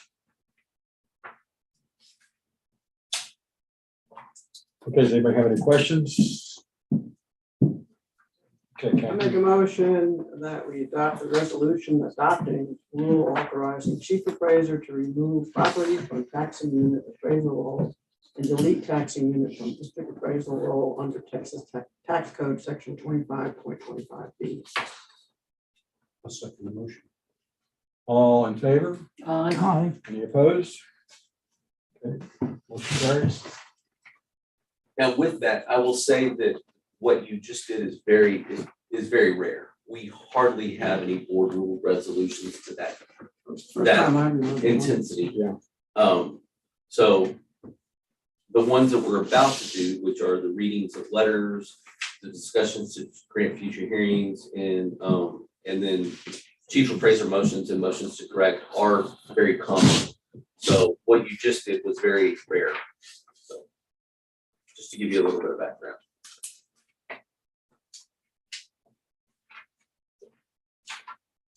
Okay, the next item on the agenda is reading of letters. Kathy will go through each one. You'll find on your tablet a folder that's labeled 8 letters to be read. And if you open that, then there'll be the letters for each account that Kathy's going to be reading to us. Okay, the first one is directed to the ARB. It's dated January 31st, 2022. Was received. Can you give us an account number or I'm a, trying to find the account number. I think it's on the green sticky because she didn't. Is this one here? Account number 14606. it's the third one down on your tablet. Thank you. Received on January 31st, 2022. And so if you want to follow along, it's going to say Sprayberry letter. The others are extra. Letters. Yeah. Letters, right? Yes, so you put that, and then you'll go into the 14606, Okay. and then go into Sprayberry letter. Okay, you all on the same page here? Okay. I received. Sorry.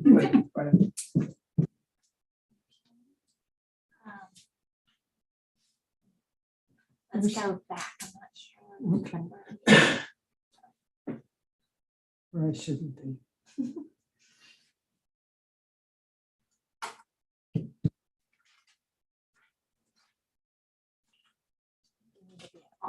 Might have been a Oh, there problem it is. there, okay. Okay, all set? Okay, thank you. It reads, as I said, it was written on January 31st of this year and received on January 31st. At ARB, I received an appraisal form, but it had no money amounts listed, and I did not receive a tax statement telling me my taxes has gone up from $90.93 to $1,145.55. Is that right? 92. Okay. I was sure that was a mistake because I thought my tax was frozen. I did not get a new house because I wanted it, but because my house was sold. Sad to be unlikable because of Harvey. I'm 82 years old. My husband died in January 2015. I appreciate your consideration. I am in a bad place as far as money. I only receive Social Security for my income. Thank you, Alice Spradbury. Spradbury. Telephone number, I've lived on this property for at least 35 years. Telephone number 361-319-1496. 2525D. Our address is 1244 Lee Road, Burton and Danforth, block 224, lot W2, or I think that's W2, 16 acres, 2.807.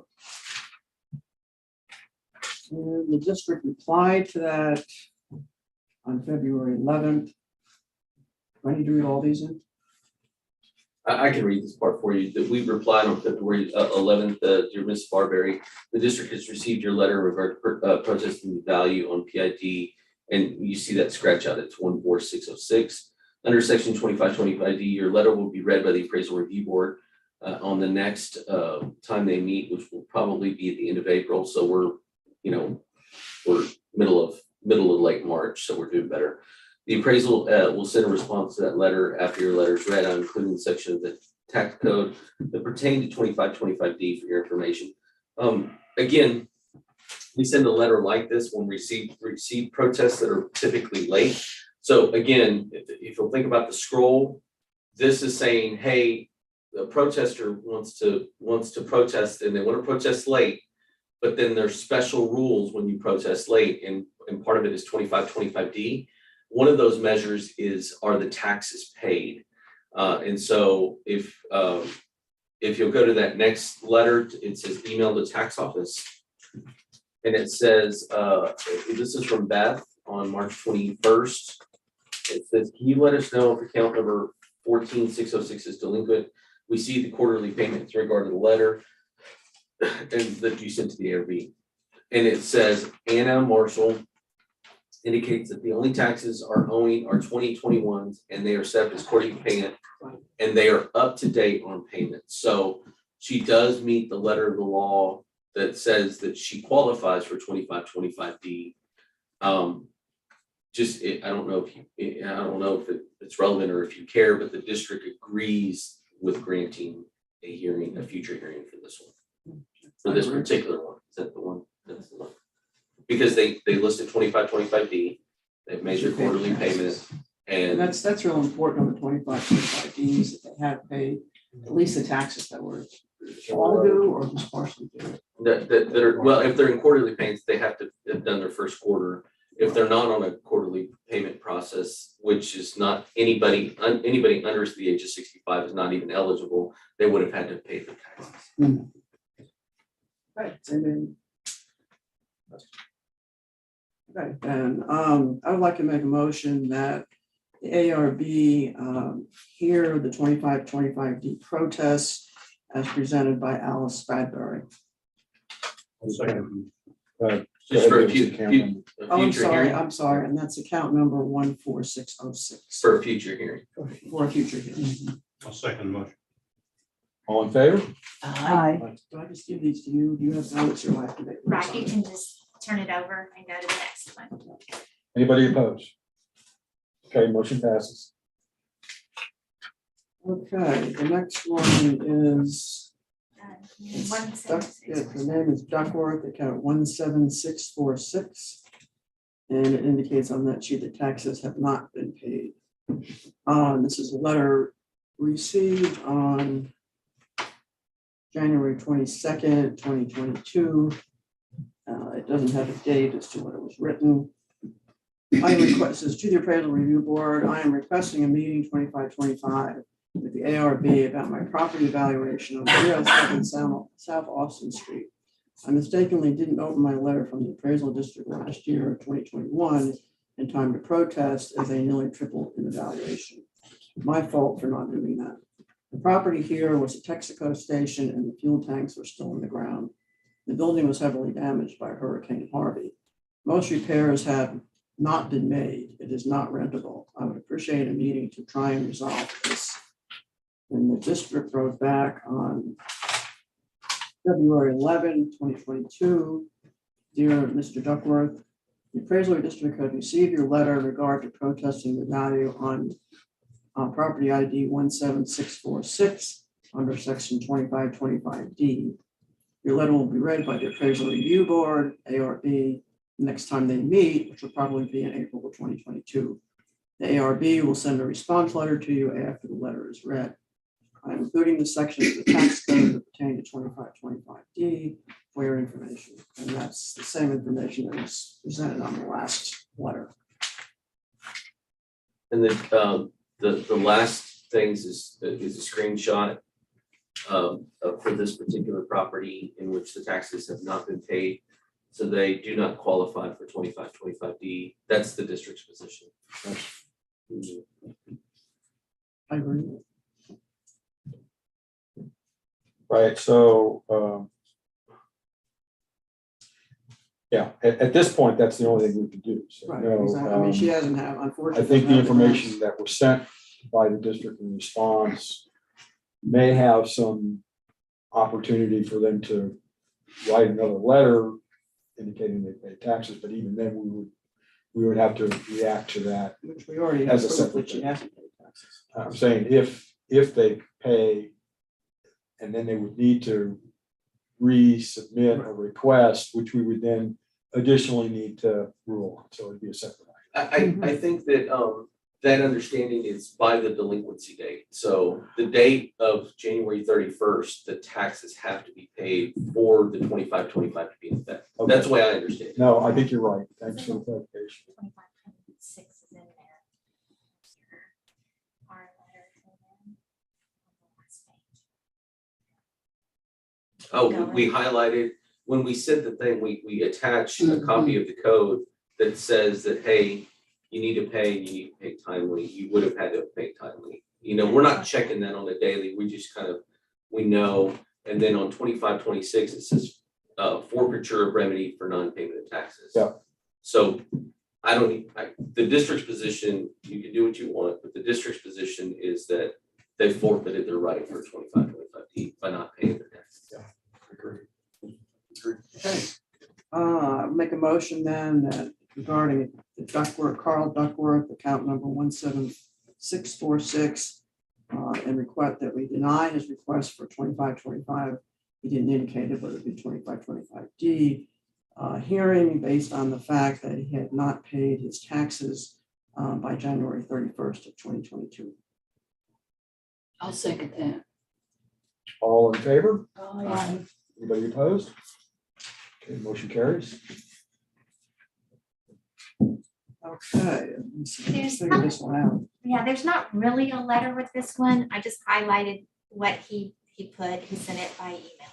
And then it'll go to the actual form. He says, see the attached form. And then he and I had a little back and forth, but it doesn't need to be read into the record. What property is it? I don't need to read this thing? 22555. Yes, you do need to read it. Just the highlighted part and then the form itself.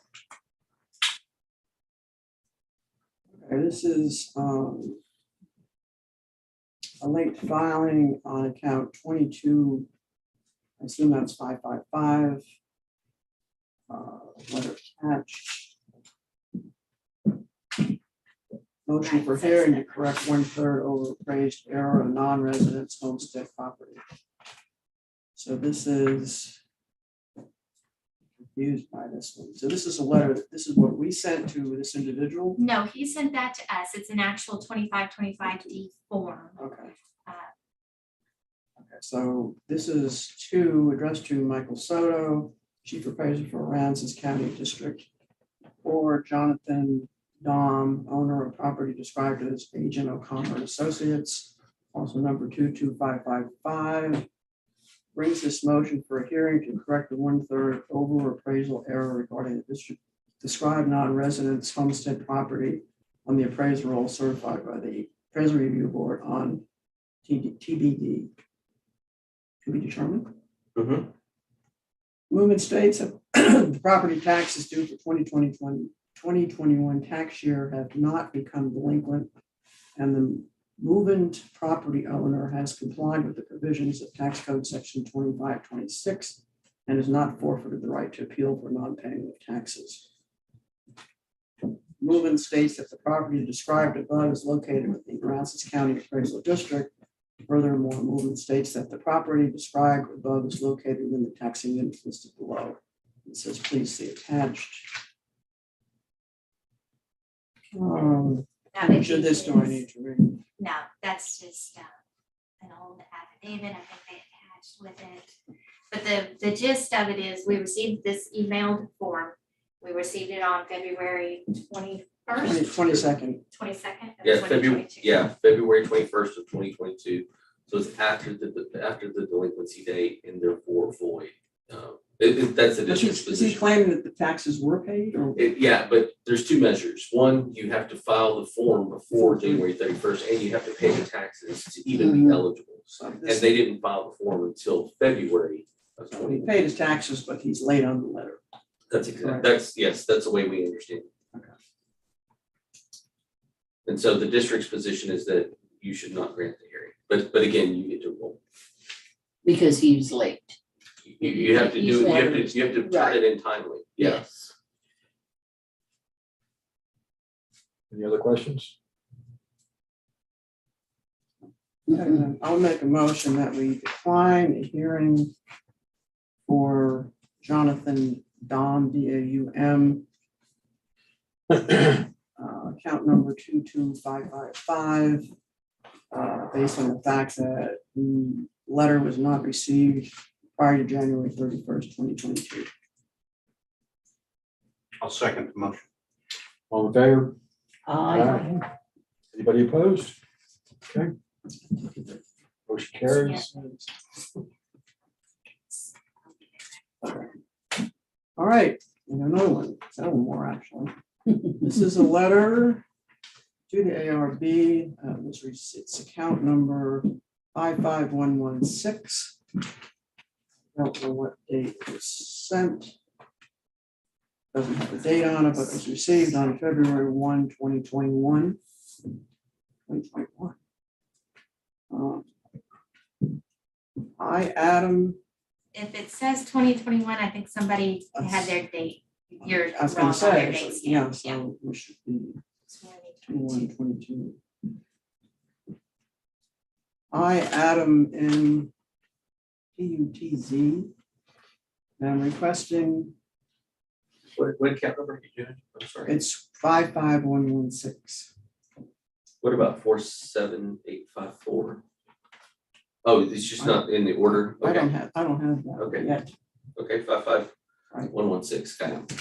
I, Adam M. PUTZ, am requesting / petitioning the board to return, refund the extra taxes I am about to pay.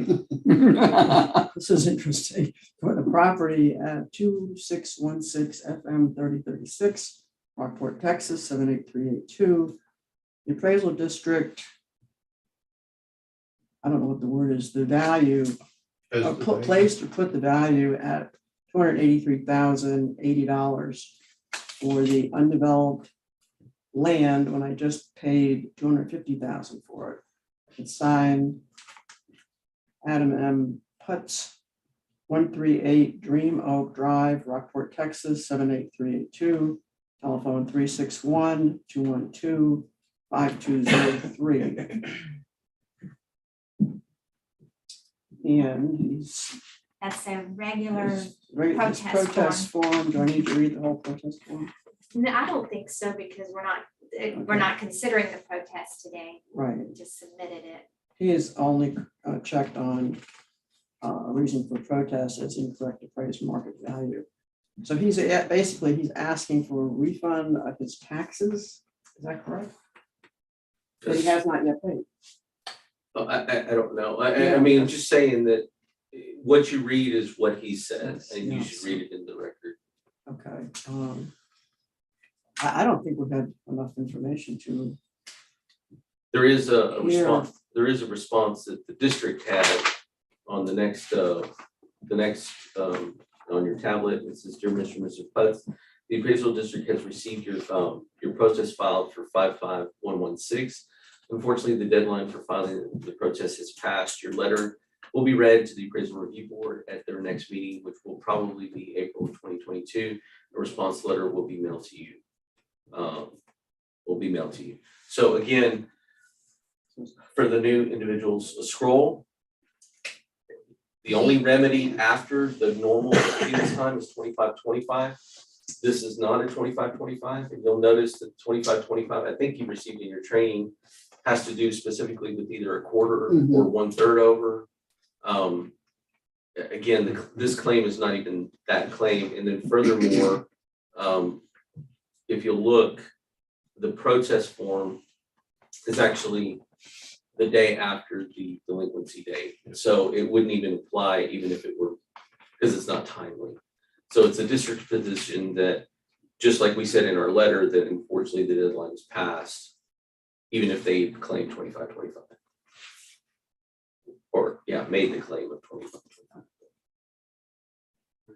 It's a district's position that it future hearing be denied. Okay, I make a motion regarding account number 55116.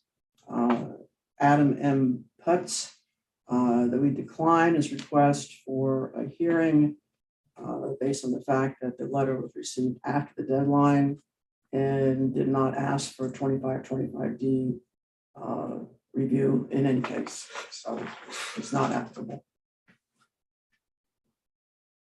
Your second, I'll second the motion. all in favor? Aye. Anybody opposed? Okay. Okay, get ready. Whoa. Okay. Walker. Which number are we talking about? 47854. Thanks for putting these on here. It makes it really easy not to have to search Yeah. for them. Oh my goodness. Holy mackerel. We're gonna do this all day with this thing. So what are you starting with, the letter? Yeah, this On the is, 28th, Yeah, or no, the actually, there's one on the 21st. 21st, and I would start with that one. 31st. 31st? 31st of January. Then there's one on the 20. It's one on the 23rd is the 21st. first one. On the 23rd of January. 21st. Oh, here, 121, okay. Yeah, 121. Oh, okay. Yeah, the first letter is dated January 21. I'm sorry, it's Elmore, and it's account 47854. Letter was written on January 21 of 2022, received on January 23 of 2022. It states, to whom it may concern. Sometimes these are hard to read. My name is Janice Elmore. I am almost 73 years old, and I am widowed. I've got a 1 acre of land on Shaver Road. I was just a kid when my dad bought 10 acres here, and we moved out here from town in 1959. We came out, all of us kids, with mama, dad had to work and cleared the property by hand. Dad moved houses, and he moved our home out here and added on to it. He raised cattle, and we had chickens and hogs, a big garden and horses. Dad died at age 52 when they had a heart attack. Later, mama passed the 10 acres to us kids. I have the acre where the old house was, quote, home place, unquote. It was homesteaded then, and when I took it over, I homesteaded it again. My kids was raised here. I had an accident in 1999, which disabled them. In 2000, my taxes was frozen as a disability. My husband passed away in May of 2012. We had a home here that we built, we loved it. My husband passed away thinking I would be okay with home paid for and taxes frozen. I could live on Social Security.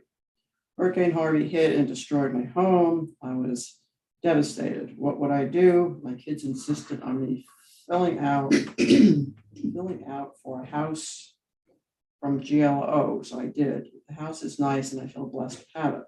I had so many memories in the other place. Anyway, my taxes was about $139 a year before I moved into the GLO house. And the new taxes hit me at almost $1,300 a year. And that's about what my monthly check is.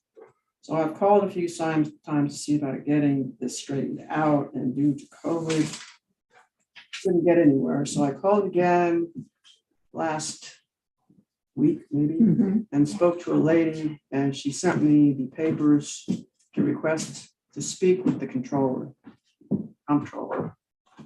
I've also looked into this and found Texas has a law says can't raise taxes more than 10% a year. Also, according to the code 2323, my taxes shouldn't have been increased. I also know a few who got new homes also and their taxes didn't go up. So please help me. I don't want to leave here. It's always been home. I don't want to have to move in or rely on my kids as they have families of their own and their own on things to take care of. I have lived in Aransas County all my life and love it here. Thanks for taking this time to read this. I'm sorry it is so sloppy, but I have a bad hand. Sincerely, Janice Elmore. My disability papers should be on file with past papers of Homestead and over age 65. I have not worked since 1999. My disability consists of bad back, still have rods and screws holding it together. Used to be a wheelchair, but now have bouts of bad days. I have arthritis all over my body and lost most of my paperwork and etc. in the storm. Okay, that was January 21. And I guess this is an additional letter, same account number, written on January 28th. We're gonna read all these. I can read it for you. No, I'll read it. I just. Yeah, it's okay. Yeah, there's 3 letters, And a card. and a card. I'll read them. This is property ID again, 47854, written on January 28th. And we make concern. First of all, thank you for responding to my first letter. So yeah, if you want to look at the response. Yeah, okay. ACAD response letter was March 14th. I have 11, February 11th. February 11th of 22, so that was before I don't know that the response letter, This one, yeah, March. I think that's when we uploaded it. to Oh, the I CAD. see. Okay, so, yeah. but it still says February 11th. Yeah, the date is, yeah. But that couldn't have occurred if her letter was dated 1/28, so she's referring to another response letter. But it's not here. It's not in. That's what I'm saying now. Oh. Our response letter is not here. We typically don't respond more than once. I think she wrote several letters. But her letter refers to thank you for your response, and that's on the 28th. And Okay, our letter is dated February 11th, so So are we gonna? we'll just, I can read, yeah, I can just read this real quick. Right. And then she's gonna get the response letter that she's referring to. Okay. First of all, thank you for responding to my first letter attended. I attached form 2525. I didn't fill it out as it does not apply to me. I think it's talking about market value, and that's not the case. I guess I should have put the questions with the letter regarding requesting hearing. As I mentioned, my taxes going up so high after receiving the GLO house. Also, this is an insurance payments have incurred and which make it hard to pay. Something only Social Security. I mentioned in Texas Tax Code 2323, it says that taxes should not be raised more than 10% in a year. My question is there a clause in which there's exceptions to the rule regarding property, whereas if improved property is destroyed by natural disaster and a home is rebuilt in its place, can the state/county change more than 10%, especially since it was frozen? If I did not have a freeze or school tax, which I did since 1999, has it increased since then? Am I paying increased school taxes? If so, that needs to be corrected. Thank you for your time. Sincerely, Janice. And it says, P.S. Please attach this to my first letter. Thanks, Jay. You can see that, that's the second letter. And the third letter is dated January 31st. So she wrote January 21st, January 28th, and January 31st. Well, we're here to write again. The last letter I sent was the questions about Texas Tax Code 2323A, questions about a replacement structure that have been destroyed by natural causes such as Hurricane Harvey, Harvey took my home. Cancer took my husband, who was a great carpenter, would have rebuilt our home. However, a widow in her 70s, I did not have the money or the ability to do that. I was introduced to GLO, and they determined that my home was uninhabitable, so they built me a new home in the place of the one with the other one. As you can see in the attached copy of the Texas tax code, as I ask about, and thanks to a friend of mine was able to find the answers for me and gave me a copy, Texas tax code 2323. Is that E or F? I think that's F. I would I underlined. I underlined a copy to CU. Also in 2323 F states a replacement or a structure for the one that was rendered uninhabitable and unusable by casualty, wind, or water damage. And I think the first one, I'm sorry, let me go back. In 2323 G, but then the second one is 2323 F. And I'm going to continue reading. Structures for which was rendered uninhabitable by casualty, wind, or water damage, and also not considered an improvement. Therefore, since my property was already frozen, I feel my taxes should not have increased at all. I'm looking forward to getting this corrected, and thank you for taking the time to read this. This is a good reason to grant a hearing. And that is, she actually, on the third, if you'll flip over to the right, she highlights the 10% per year. She's referring to the limitation on tax exemption that it has to do with tax cap. So I don't know what's in her mind, but 2323C or 2323 that she's referring to the tax cap limitation is different than 2323F, which is the that has to do with something that's rebuilt by GLO home. So again, I don't know what's in her mind, but this is what she's given us. And the ACAD response letter was just uploaded to your thing, so you can look at the intermediate response letter that we wrote to her. It's should have been uploaded just now. So it's January right 22nd. yeah. And this letter says we're in receipt of your protest January 24th. The appraisal review board is currently scheduled to meet in May of 2022. Your late protest you will find placed on that meeting's agenda, and your letter will be read into the ARB to make it determine whether to grant a hearing or not. Since the protest was not filed in the deadline contained within the property tax code, section 4144, the chief appraiser of the appraisal of the ACAB will most likely recommend to the ARB dismiss your protest. Should you decide to grant a hearing, then you will need to be notified 15 days prior to your scheduled hearing. There is another remedy for filing a protest after the deadline, which may enable you to go forward. Texas, and so we're telling her, you know, you did this, but here's a possible remedy. Texas Tax Code 2525B allows for a person owner to ask for correction of the appraised value. To obtain relief under this, the ARB must determine that the property was appraised by the district by more than 1/4 of a property's actual market value. If the ARB grants relief under this section, you will be required to pay the affected taxing units a late correction penalty of 10% more than, and that's part of the Texas. That's part of this section of the code.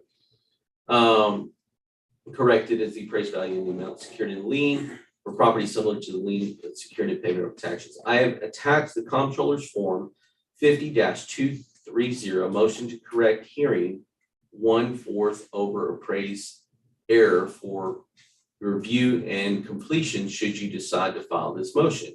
According to the property tax code, by January 31st, you must file this motion and must pay the property tax at a minimum, the value for your property that is not in dispute, or you risk forfeiting your right for the final determination. And you may be excused from the payment of the requirement if you file an oath of the ability to pay your taxes if the ARB determines that such a payment requirement would constitute unreasonable restraint on your right of access by the board. Please contact me on this matter. So this is the letter that she's referring to between the first and second letter that we responded to her. And we said, basically, thanks for your thing. There's no remedy, but here is a remedy, and it's 2525D. Now you'll notice in her second letter, she says, I didn't fill it out. which we're really sad that she didn't fill it out because we gave her the form. We Right. told her to fill it out. We told her that it was a remedy. She goes, I didn't think it applied to me or something along She's those lines. talking about frozen taxes. Yeah, and she's talking about the frozen taxes associated with 2323 Yeah. G. I'm gonna read 23 to illuminate this a little bit better for you, so you can make an informed decision. This 2323 talks about the limitation of appraised value on the residence homestead, generally. For 2323 G, I'm sorry, 2323 F subsection B, it has to do with if a square footage of a replacement structure by casualty, wind, or water has increased, meaning that I took something that's 1,000 square feet and I rebuilt it after a natural disaster and I added 200 more square feet. The 200 more square feet is new to the structure, right? Mhm. Or if you have a better, like you had a basic 2 FB home and you went to a 5 FB home, a better class that has to do with exterior structure after and a lot of people do that. They had something, they got destroyed, they were able to put something better back, stronger back. The new, stronger stuff is taxable. It's taxable as new value. Found that out. Unless Didn't we all? unless you turn the page and you go to 2323 subsection G as in gamma. In this subsection, a disaster recovery program means that a disaster recovery program administered by the general land office or political subdivision of the state is funded to the community block grant disaster. Recovery money authorized by the federal law, notwithstanding subsection F2, which I just read, which has to do with the exterior construction. And only to the extent necessary to satisfy the requirements of a disaster recovery program, a replacement structure described in that subsection, I'm sorry, the replacement.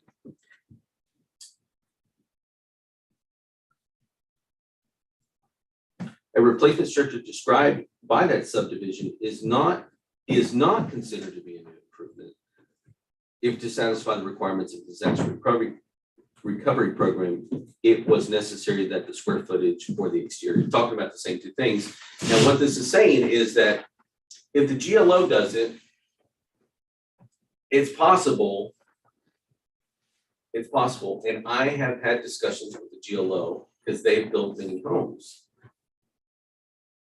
Some of them apply to homes that were homesteaded, which this has an impact to taxation, which this particular person is saying, hey, my taxes have gone up.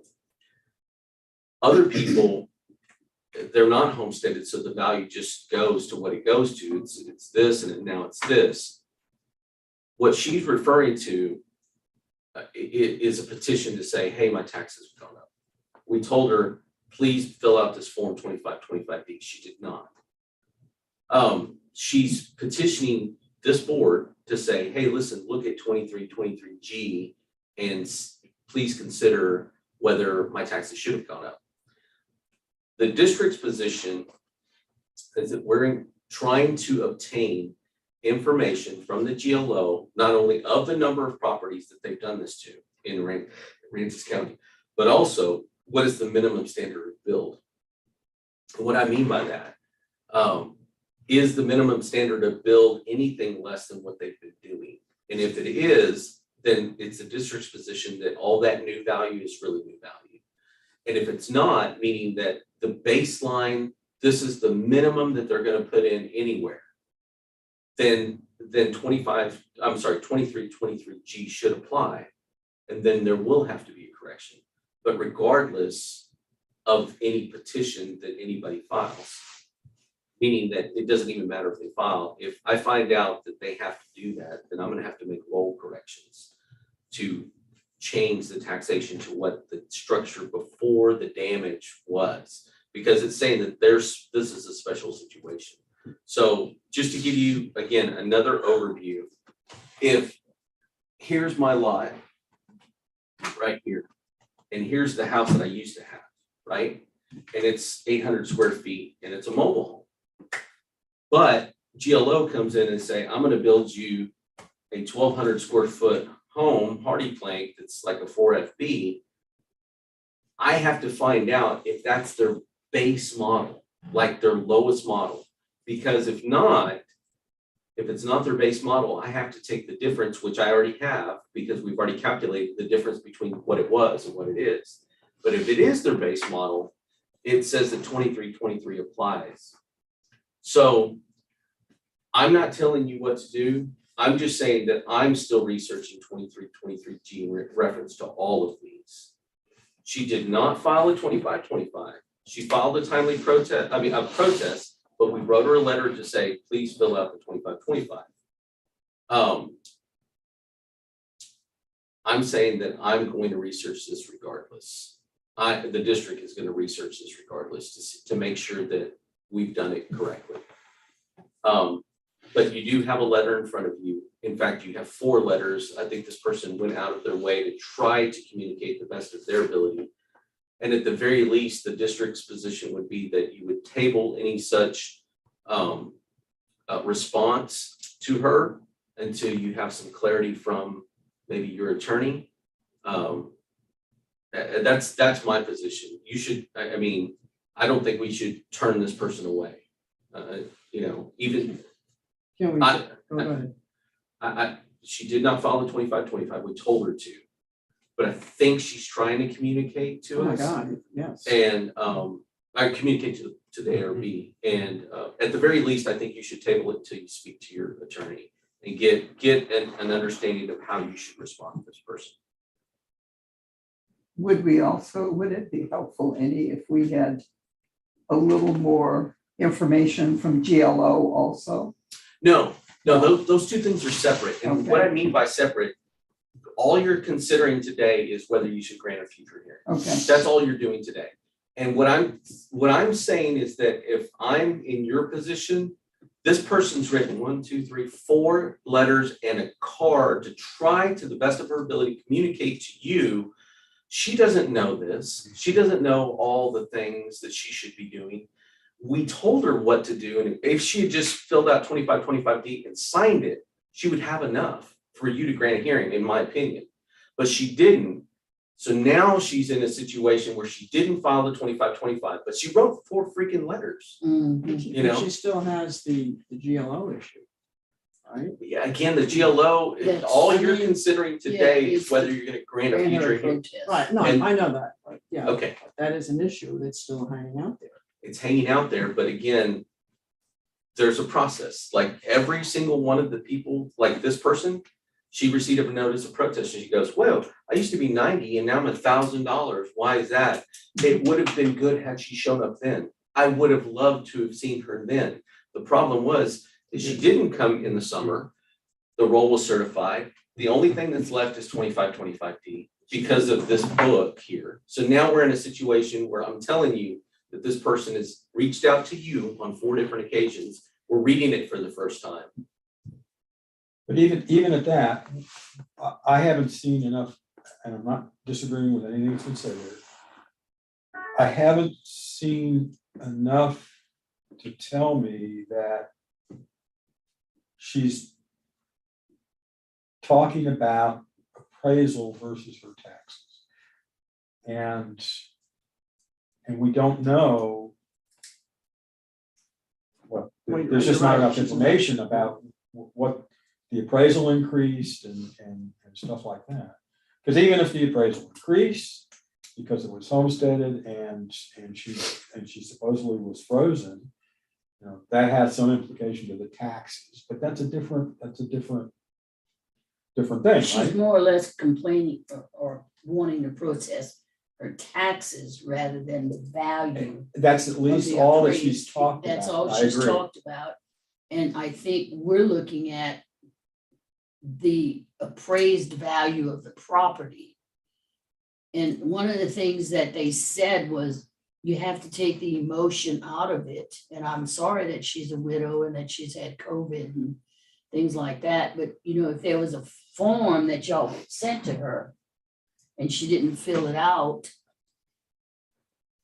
We did what send do we this, do? You know? we send like, when she even references is, you know, like we even sent on the second page, We even sent her a blank form to fill out. Mhm. So there's that, but really all that you're considering today is whether you're gonna grant a future hearing or not. You're not even considering 23-23 Mm-mm. cap, you're not considering 23-23 gamma, which has to do with the rebuild of a GLO home. You're not considering any of that. All you're considering is, are you gonna grant this person a hearing? My only point to caution, and again, I'm not giving you advice, you should seek advice from your attorney because this person's written 4 letters. It's not just like, hey, I turned in a protest once. She's really trying to communicate with this board. She's trying to communicate with the district. I know she didn't fill out the 25-25. I would just say, I would implore you to reach out to your attorney before you make a determination whether you grant a hearing or not. Right, I'm, my opinion, you guys take it for what it is we, at a minimum, table this. Mhm. But secondly, and this is where the attorney will come into play. I don't know that that's going to address the deficiencies in this chain of letters where it appears to us, we can't say for sure, but it appears to us that she is talking about the wrong thing and it's not appropriate, okay? And this is where the attorney comes into play. It's not appropriate for any of us or the ARB to say, what you really should be asking is, okay? So what I will do first off is, again, guys, decide how you want to move. My suggestion is we table it. And then I will talk to the attorney. Forward all the documents to the Yes. attorney. Yes. Now, can any of us make a motion or is it Kathy the only one that can make the motion? No, anybody can. Okay, so I'm gonna motion that we table it, you consult the attorney, and then come back to us with what the attorney said, and then we can deal with this, We can look at it again. this individual. We need to refer to the case number. Case number For say 47854. 47854. And I second that. Did you get that, Kathy, what I said? Okay, just needed to be clear. You okay, Scott? Yeah, there was something in my mind that. No, that's fine. So, What do we expect back? I mean, Are we meeting monthly? no. When I say in terms of your motion, we'll table it. I will talk to the attorney and do we expect the district to reply in some form, right? At this time, Yeah. No, I think that We do, we, You need to tell her that we We'll reply. tabled? if you want to communicate with her to say that we've read your letter and we've tabled it to consult with our attorney, I think that that's fine. Yeah, and that would be my. Would you like suggestion. that to be done? Yes. Mhm. And that is just communicating to her what you're doing. Mhm. And it's otherwise fine. it's gonna be another month, she has been very, Well, and it- gracious about. And I mean, we're early communications, so- because she wasn't expecting Right. this by the last letter until April. April. But if it goes beyond that and we haven't made some sort of communication. I think it's fine. I think it's Yeah. valid. Yeah, you can do that. So if you would maybe add something to your motion, just say, request the district to reply that we've tabled the motion That and the- we're consulting our. That the ARB. The ARB has tabled the motion to consult with its attorney in reference to your request to grant a future hearing. Right. Is that the way you want it? I think that Yes, makes sense yeah, to it's me. clear, yeah. And typically what happens is that we help in preparation of the letter, the chairman or the secretary typically look at the letter Mhm. prior to it going to Skip, and then that happen, like the letter that goes out to the person Right. is what I'm saying. So right, the are we- chairman will sign the letter. Yeah. Okay. So are we? And I'll wait until that letter before I combine everything to give to the attorney. Yeah, you're directing our staff to help you formulate the letter that wants your wording to give to this person, telling them what you're gonna do. Right, yeah. We'll looking into it further and Yeah, exactly. consulting with the attorney. That Do we motion need- cover all that? I think so, yes. Okay, do we need to vote on that or? We do. So we need a second. I second it. I'm sorry, I didn't hear. That's okay. Okay, all in favor? Aye. Anybody opposed? Okay, the motion carries. Mr. Chairman, I would like to ask for a quick recess. I need to talk with the chief appraiser about, but under this agenda item, something we've already discussed. Certainly. We'll take 5 minutes. Is that enough? Oh, yeah, that's fine. Thank you.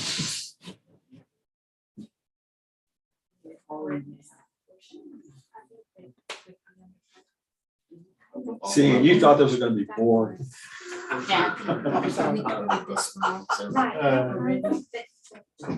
Right. Here, have some clear. Oh, my bad. Okay. Thank you. It's, we're on camera. I so think we it's got 88216. Okay. Oh, so you're being good. I'm trying. That's the last one.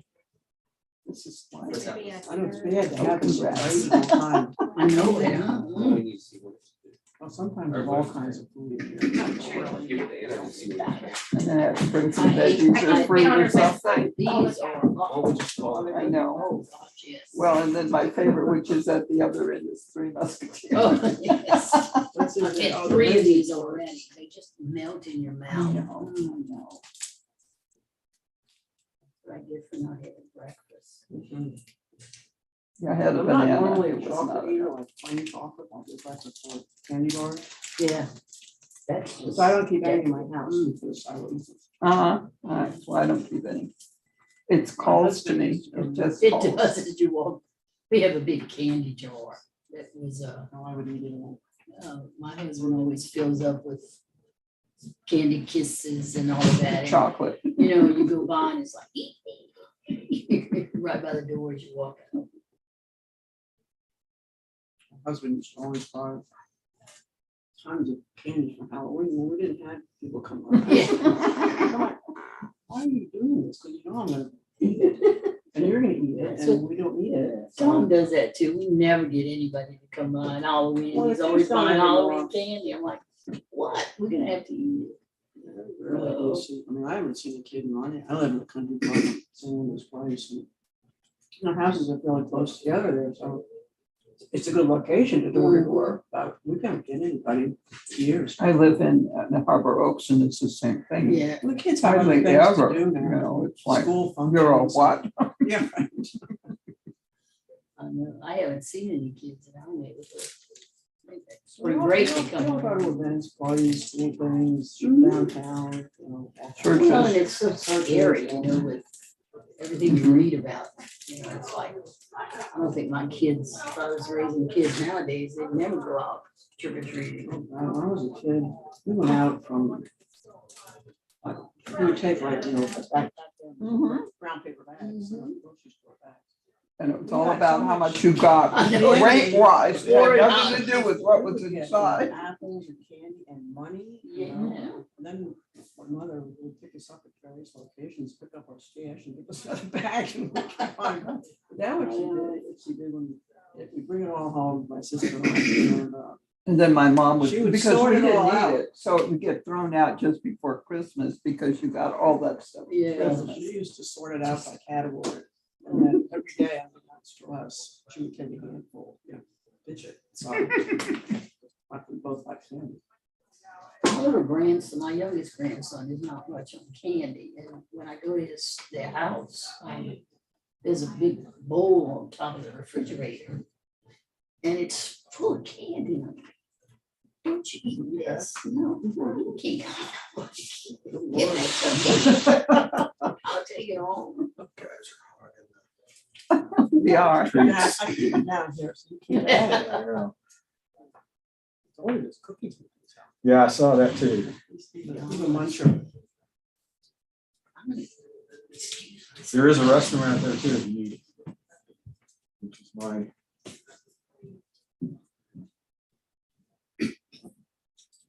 Fascinating stuff. It is, you just Well, the feel so sad. That's a challenge we're faced with.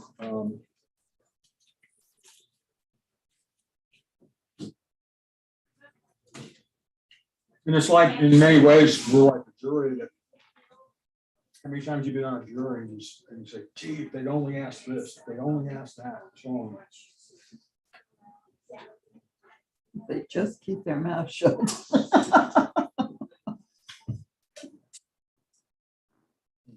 Yeah, yeah.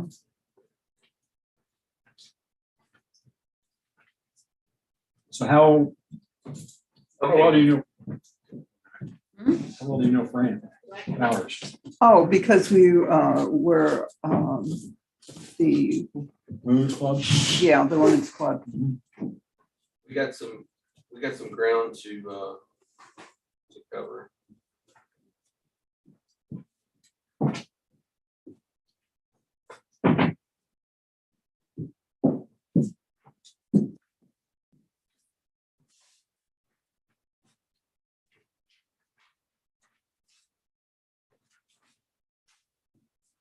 Just so you know, They is still out. Oh. They need to wait.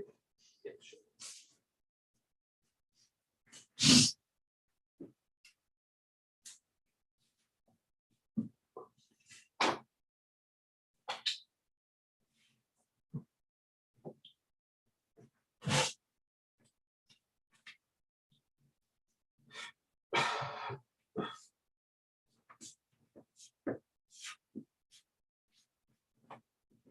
So basically, when I get these sent to me in PDF form, I don't have to print them out because you're gonna have them here. They aren't, oh, the minutes though? Yeah, yeah. No, because you're gonna get one. Is that on the form that I read back? Or was It was in the 25, 26. 25, 26? That's what it Surely you did. Okay, now that everybody's back, I'm gonna read, the reason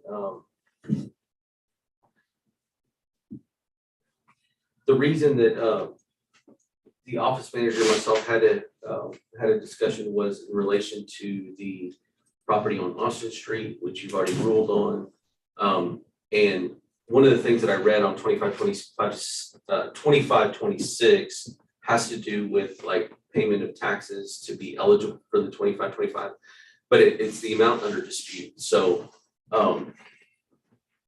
we checked that they had made a partial payment, but it's our opinion, and I'll just tell you what that amount was. Their bill was $7,000 and change. They paid $2,000. The year's previous value was $156,398. So that's relationally what it is. But if you look at that ratio, the full payment of the taxes associated with the last year's value was $2,700. So they didn't even pay an equivalent amount of taxes this year. So it's our opinion still that they didn't pay the amount of taxes still under dispute.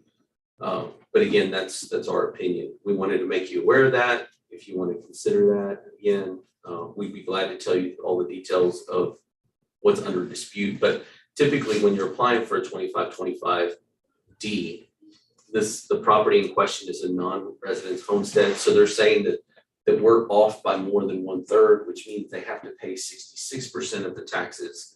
66% of those taxes would represent, I think it was $7,700. Is that right? This year's taxes. was $7,026. 7,026. So 66% of that amount would represent $4,600 worth of taxes. They paid $2,000 of the taxes timely, but in our opinion, they didn't meet the standard. So I think that you ruled in the right way. But I wanted to inform you that Right, I agree. Now, which property is this? this was property 17646. 1764 Duckworth. Duckworth. Yeah. If they had paid more, then we would have to reconsider, but they had. So Okay, the rules don't apply. Because the way the law reads is it says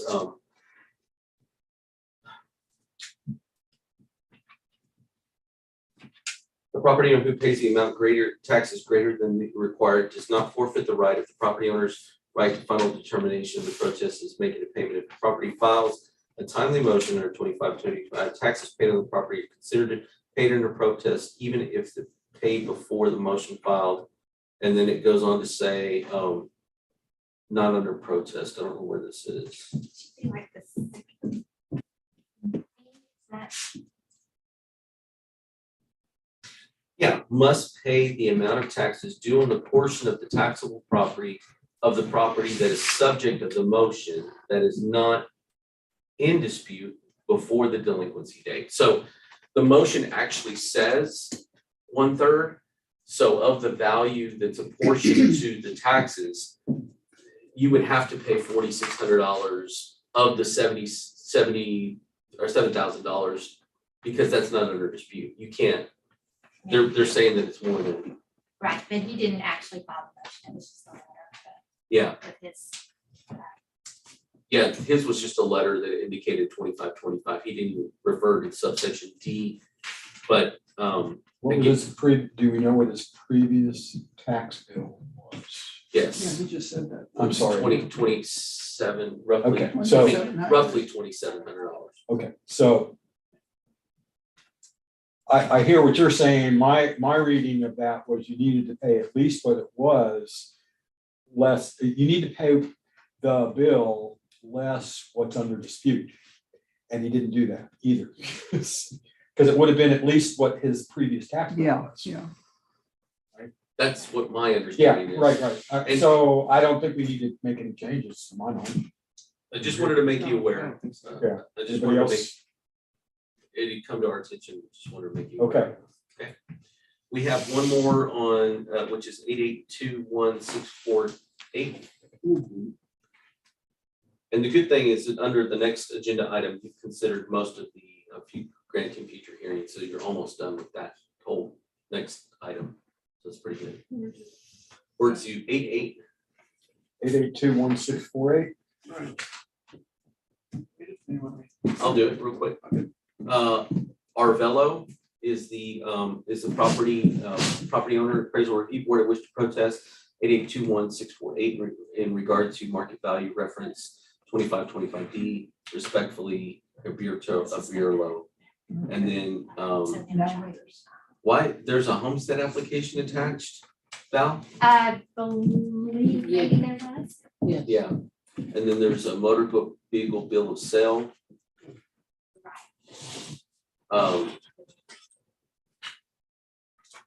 And so they're just saying that I want to do 2525D. ACAD response letters is appraisal districts received your letter in regard to processing value on 8821648. Unfortunately, the deadline for the motion 2525D is February 1. We did not receive your letter until February 7th. Your letter will be read. This is a late filing. It's the district's position that you should not grant a future hearing for this one. Yeah, not only was it not received, but it also, even the date on his letter was after the deadline. No. 2/7, even though you received it the same day. You always deceive, I think, too. Yeah, All right, I'll make a motion then regarding case number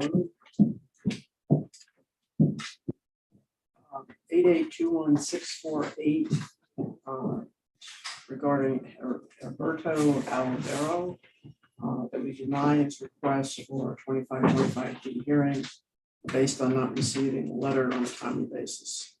I'll second the motion. all in favor? Aye. Aye. Anybody opposed? Motion carries.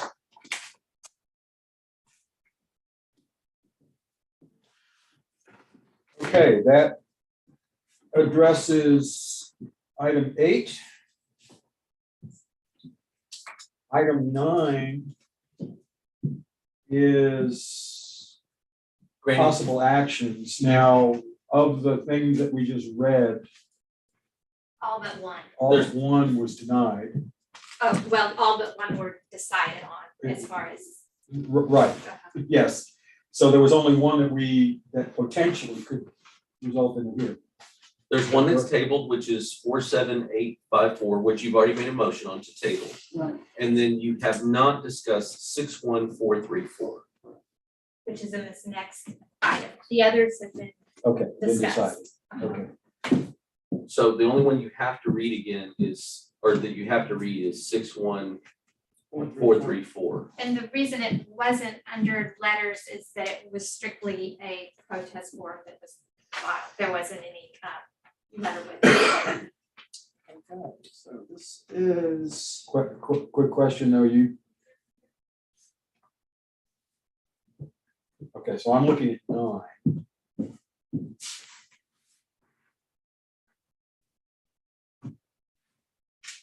Item 9. Which are all of these, and you say 61, okay, I'm with you, just never mind, I've caught up, 61434. Yes. correct. this is a property appraisal notice of protest. This account 61434, dated December 13th, 2021. Is that correct? This one. If it was in December, yes. Yes. And again, this wouldn't be where we're considering the protest itself, just that we've received it and would you grant a hearing for it in the future is the question. This for tax years 2020 and 2021. Owner's name is Jared Albers, 161 Dolphin, Rockport Road, 7332. Oh, they have to. Signature, email address, and telephone are there. Description. Appraisal district, we can't really have that already. He's protesting incorrect appraised market value. Exemption was denied, modified, or canceled. And other, he has SB 812, which I don't know what that is. House was taxed more than 10% from previous years. House was taxed as a new house, and SB 812 says it can't be. House was destroyed by Hurricane Harvey. He indicates property value, in his opinion, of $19,840.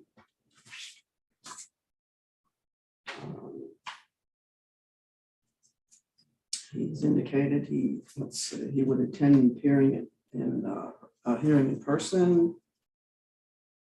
And he wants the ARB to send a copy of its hearings procedures. It's signed 12/10/2021. Attached is, let's see.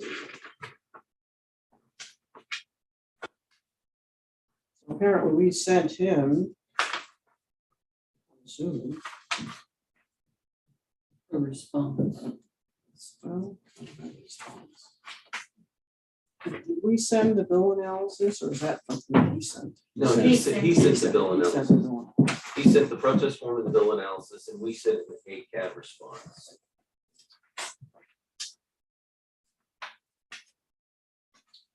Okay, the response from the appraisal district is dated January 4th of 2022. Dear property owner, we receipt of your protest is 2013-2021.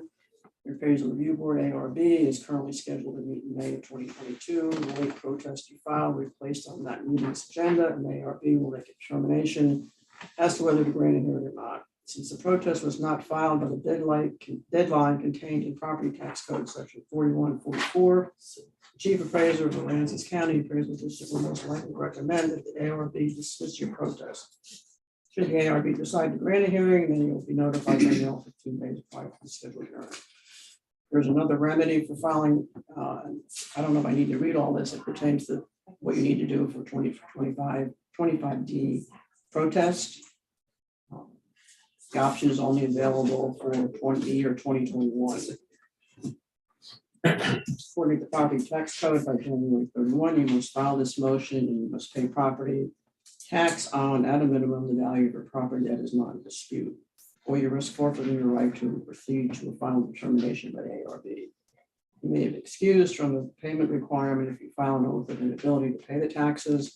And if the ARB determines that such a payment requirement would constitute an unreasonable restraint on your right access to the board, please contact me if you have any questions. Sarah Dow Smith. Is this a house or are these lots? It's a house. It's a house It was rebuilt after the that was hurricane. destroyed and then probably another GLO. It was or- a mobile home that was, Okay. but you're getting into facts that Yeah. aren't like, I mean, although it's relevant to your understanding, it's not anything you're considering today. Okay, What so is it's, it, SB 812? It's a Senate bill. It's Senate bill that refers to the property tax code 2323 gamma or G that I read that, you know, it could be applicable. And the other case that we indicated was that you were gonna table that one until you understood whether you could grant that one. In the same way, we sent this person the form Didn't do it. and they didn't fill it out. Right. So that's, and prior to this, you got a regular appraisal notice in Everybody twenty does. twenty-one. I just want to make sure that, because he never said he didn't get it or any of that kind of stuff. My inclination, this is me, is that we deny any hearing because he was late for a regular protest and the district suggested or in their letter said one of your options is 2525D and he didn't do anything. Mhm. Not only did he, well, it doesn't matter if he would have been late or was late, he just didn't do anything. He didn't do it because his first letter was not on time. It was December 13th, 2021. Yeah. For a regular protest. For regular. Mhm. Yes. that's so right. he was late, yeah, so it's, So he didn't respond to your indication of the 2525D on time, and therefore I don't think we need to grant him a hearing. Okay, I'll make a motion then on account 61434. Individual's name is Garrett Albers, that we decline his request for a protest hearing based on the fact that his information was not submitted on a timely basis. I'll second that motion. All in favor? All right. I, Any opposed? Motion carries.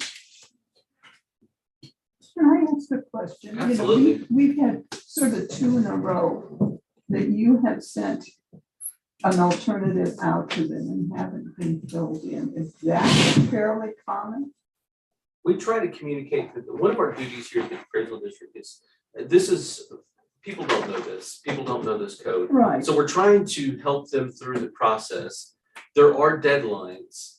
Some of the deadlines are congruent with what's called Chapter 41. It's a normal appeal. It happens. We send out thousands of notices every year and saying, here's your value. If you have a problem with it, you know, come talk to the appraisal review board and us. Yeah, the question is more about you sending out this alternative application, and we've just seen two in a row that did not fill it out.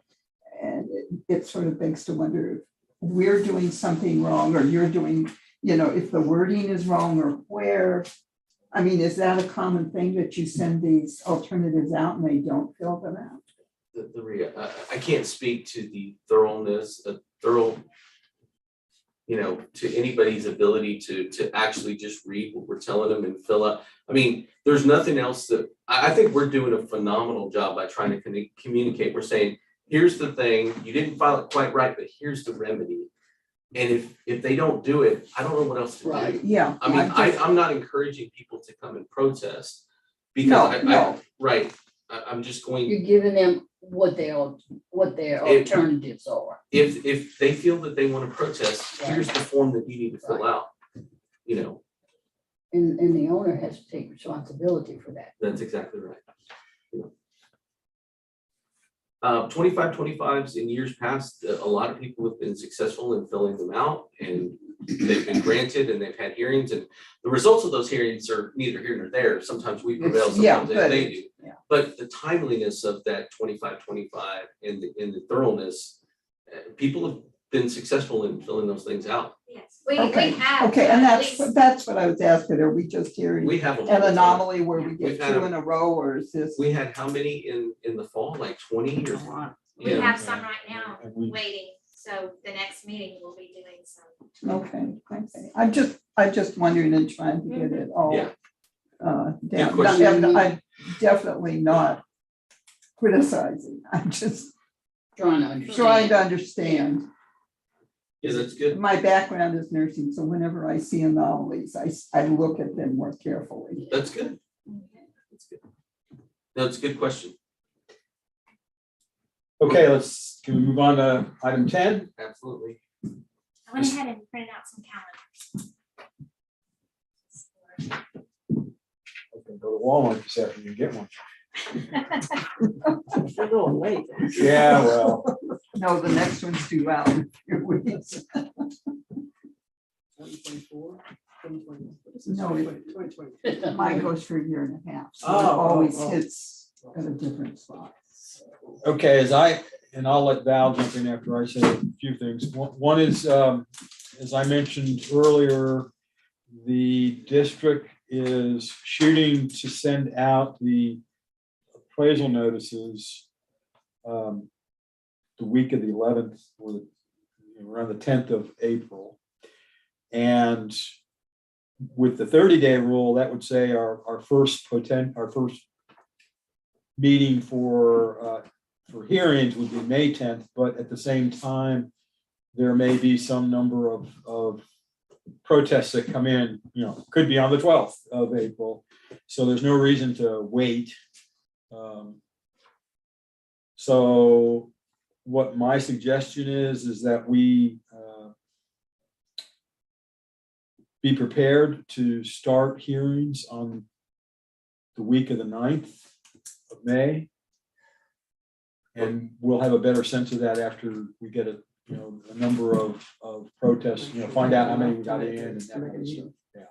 Yeah, if we put them out April, it's most likely that it's gonna be, most likely because of the delay of the printing and everything, it's most likely gonna be the 16th of May, that following week. But you should be prepared within that 7-day period to start the hearing process. And part of that, like we talked about tonight, is you can have, as soon as we send out a notice, somebody could turn in their thing immediately, in which time we might not have a full week, but we might have a half week on the week of May 9th. And I think that's what you're alluding to. Yes. So they want to have a full schedule to come in for office. Do Or we 2.5 days or whatever. I'm sorry. Yeah. How often do we meet? I mean, when we hear is it every day? Well, it depends on the volume of protests, Okay. okay? Except we haven't traditionally met on Fridays. Right, And then we are obligated to do at least one Saturday, correct? Yeah, but that's Yeah. normally worked We out didn't to have- where, like, it's running every other year where we don't We didn't have end it up last having a year. Saturday. Yeah, one Saturday, and that's only a morning. so let's at least get in our minds the 9th of May for potential for the first week, and then we can talk about, because that was an item that we needed to discuss, which was our schedule for a typical week, okay? On the 9th, I have a dental appointment at 11. Okay, as long as we have three of us Okay. here, we're This- Yeah. good to All operate. we need is 3 for a quorum. Okay, If somebody knows throughout the summer already that you're gonna be gone 2 weeks in July or a week in August, whatever, it's always helpful for Val to have that information ahead of Right. time. So it's the Okay. rest of us, that we have to do something. Right. Try not to do it to only have for 2 people. I hate to miss my first one. Well, no. Well, It's gonna be fun. It's all gonna work I know. Don't worry about it. Believe me, you're not gonna wanna be here by the end of the summer. Right. We're all gonna be ready to In take fact, a vacation. please take vacation. Oh, I'm not gonna be there that week. All right. yeah, so the key thing is just let me know so we can factor it in for scheduling purposes. with Well, Val. can I come and leave, or would it be That's best not certainly, to I mean, come? yeah, no, if you want to if you just have a morning appointment, Okay, you can come in the afternoon or vice versa. okay, yeah, because There's no my problem with appointment is that. just for cleaning, and it's at 11. Yeah, so you come and leave or you don't come. Okay, so while we're on this topic real quick, it has been the case in the most prior years that we have decided to meet Monday through Thursday, with Friday off. we can change that schedule if you'd like, or if you guys are okay with that, then we'll leave that. the way I'm good it with is. No, I'm good with that. Yeah. Okay. Aye. So our basic Okay. schedule will be the same, Monday through Thursday. The only Uh, thing is on a first and third Tuesday afternoon, I'm on a board that I have to attend. Fine, just let me know the specifics of that. Okay. We'll factor it in so that if we need to deal with scheduling, we can do that. And you'll find that you're not actually meeting every day, especially the first half of the season. There's gonna be like 2 days, we'll not have a day, and then we'll have a Thursday, and then we'll be off Friday. It just ends up working that way, because sometimes we just don't have enough volume early, but we always have enough volume late. It just works out that way. So many years we have one in September.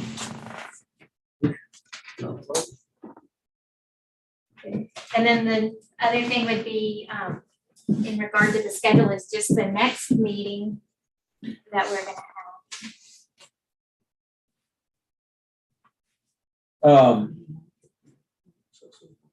Sometime in May or June. We want to have it in the first 10 days in April. The 10th falls on a Sunday, so the 11th works for the first quarter. I think for the first 10-day requirement within the code, you have to meet quarterly within the first 10 days just to accept the supplement. It'll be a super fast meeting. It'll be like a 30-minute meeting. This doesn't count as the first meeting of the year. No, because it's not actually, the first quarter doesn't start, and the second quarter doesn't start until April. So the 11th, So the 11th or the 7th or the 5th, you decide Anytime. of April. Yeah. That first week in April, I'll just, it's just a real short meeting. I'll do supplemental oral presentation, take like 30 minutes. 11's good with me. 11's fine. 11th. And Yes. we might have a letter to be read. In fact, I'm sure we do. I've got one. Okay, So, have a couple items. so we're planning on the 11th 11th. of April. And that's a Monday 9 a.m. at 9. Yes. And our general, for normal hearings, we would start at 8:30. Okay. So 8:30. No, This this will be one on the at 9. 11th will be at 9. Oh, okay. Normally we're in. Oh, I'll hear it. We'll start Okay. hearing. Gotcha.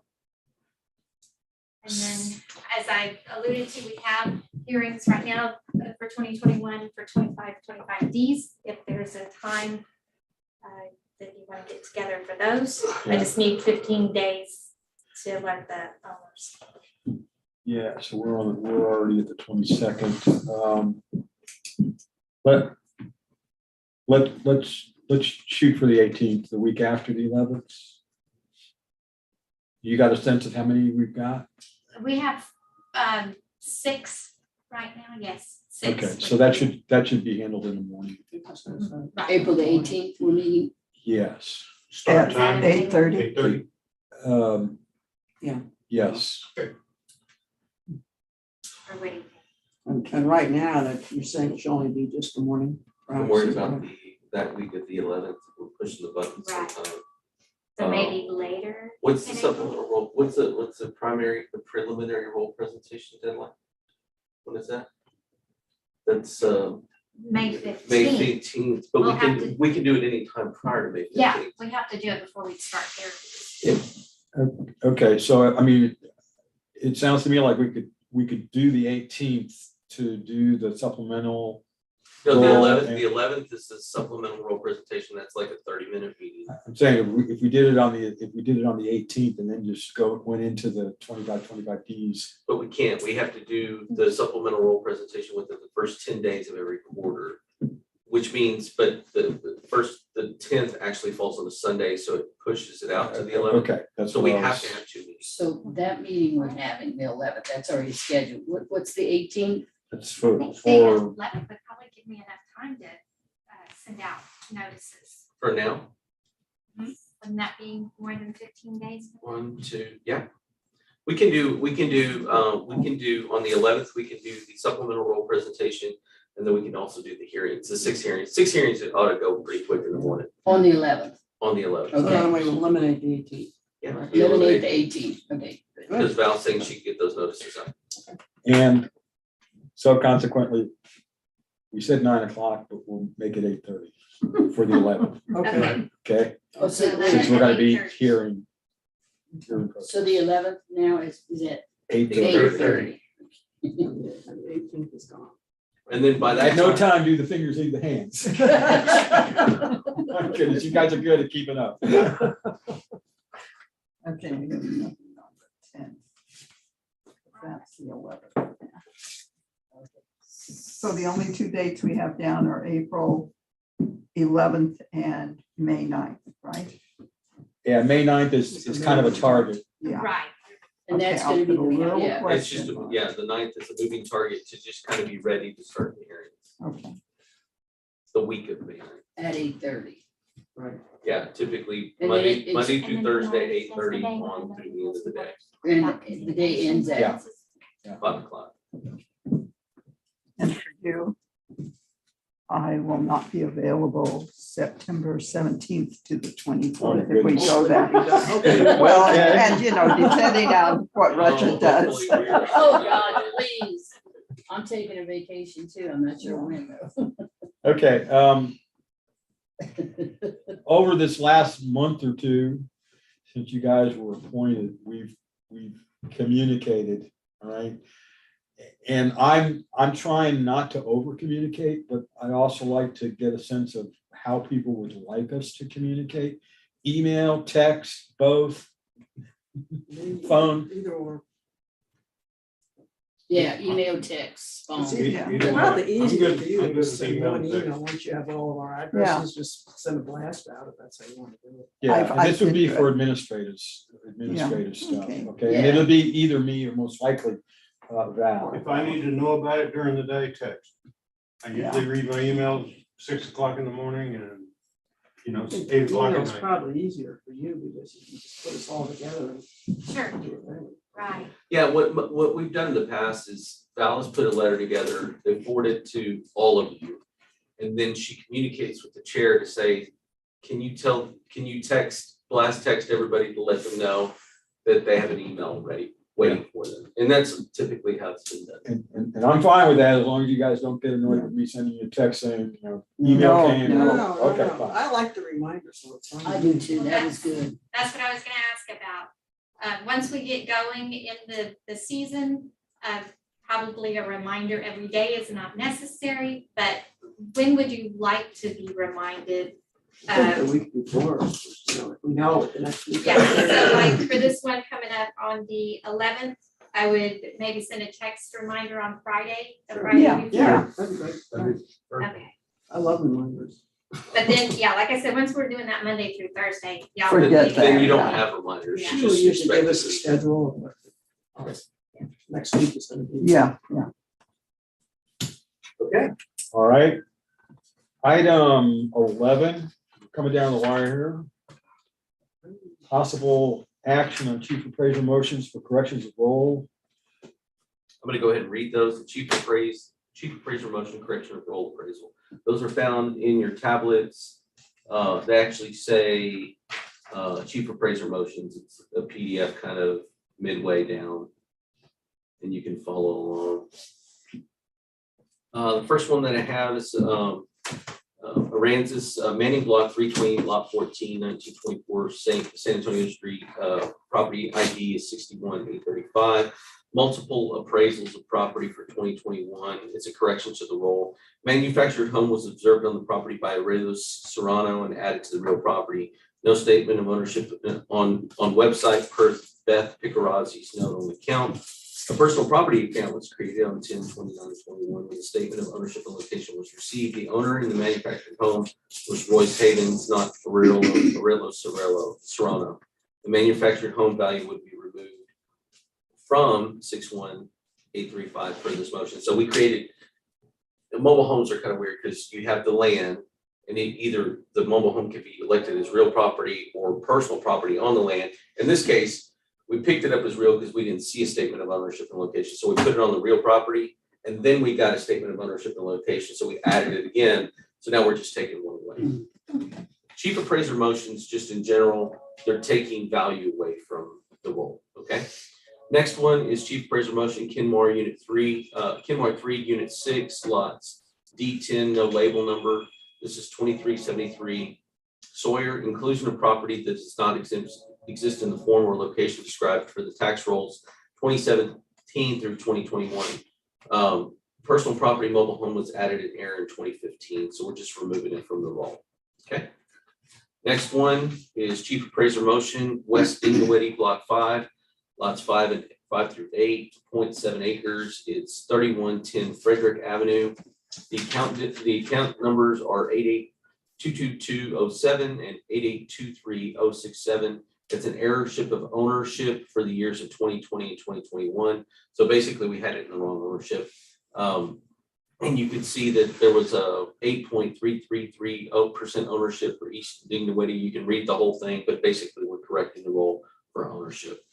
Moving, I think that's it. Did you skip You one? skipped one. Yeah, Little San Antonio Street. yeah, lot 8 and 9, Sorry, 218 Little San Antonio. did I? Yeah.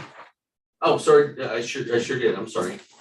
Little San Antonio is lots 8, 9. It's 218 Little San Antonio. It's inclusion of property that does not exist in the form or location for 2021. This is a manufactured home that was on property incorrectly identified as belonging to the real property owner in 2021, using a 2012 statement of ownership and location, which did not match the actual identification numbers. So we're taking this off the roll in 2021. You can have a motion to. Make a motion that we accept the chief appraiser's motions for correction of the appraisal roll as presented to us for 4 individual changes. Second. All in favor? Aye. Anybody opposed? Okay, motion carries. Unlike chief appraiser motion, joint motions are motions which are not made just solely owned by the chief, but they're made by a district representative and the property owner, in which there's a mutual agreement of some kind of exclusion or inclusion about a property or a characteristic about the property that both of them agree to and are, they don't really, it's not a protest necessarily. It's just like, yeah, we see that there's not a garage there or something like that. So I'm going to go ahead and read these into the records. Joint motion to correct appraised value. The property owner's name is Tidillo Centineo. It is property parcel number 48772. It refers to property values incorrect. The corrected value is 76,060. So basically, Eamon Berg and this particular individual agreed to a value based on a set of conditions. Second one is Craig S. and Ramona Day. Parcel number 70262. The 2021 market value was 458,820 is incorrect and will be corrected to 448 even. This is a commercial property. They probably brought in an income statement that Mr. Burke again agreed with the property owner. This is a joint motion to correct the appraisal roll. And that's all we have. And that doesn't require a. That doesn't require a motion, it's just a read into the record. The next thing we have on our agenda is the supplemental, supplemental roll presentation. Presentation of possible action on current prior year supplements. What you have here in your let's see. Number 13, XII. Which my eyes are failing me. I don't see it. I don't know what it is. That's it? That's 2 No, eyes. that's too much. Grant, did I not get it on there? It's not on here. Okay, let me just pull it over. That one.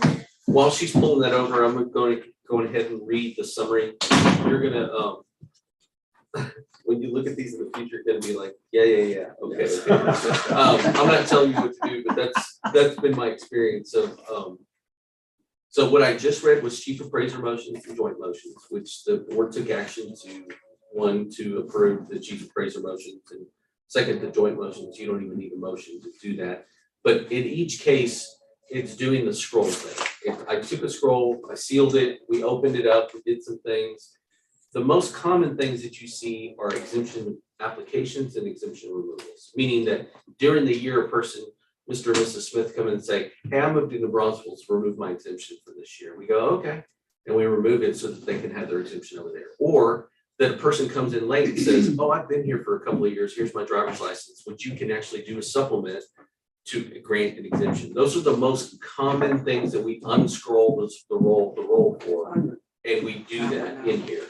So in here, she put supplements at the very top. It should be a new folder. Yes. And you can look at the, I think it's, hang on. The one that you want to pull up is the certified, it's the last one. It's called the summary of certified role changes or certified role changes. And you can see that these are broken out in a summary fashion by their groups. You have groups 382, 383, 384, 385, 386, 387, 388, 89, 90, 91, 92, 93, 94, 95, and that's it. So you have that in total. You have each one of those groups. You can see that the very first group, there's no value changes. They're just chief appraiser motions to remove things, exemption removals. You can see that there's no value change to any one of those.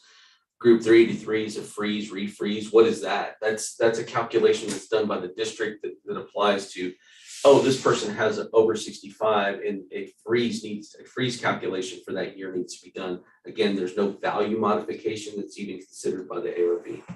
384, same thing. 385, you have some more chief appraiser motions for things that we're removing value for. If you see the parentheses, we're removing value.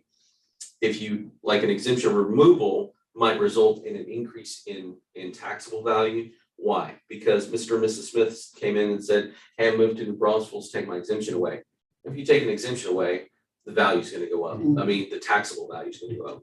Okay. Right. And the only value then that would be associated with the roll value is if they had a cap in place. Right. And it would remove that cap. And that's what- Otherwise, you don't see anything. you don't even see a value change because the taxable value change has to do with either a freeze or a cap loss situation that's being removed.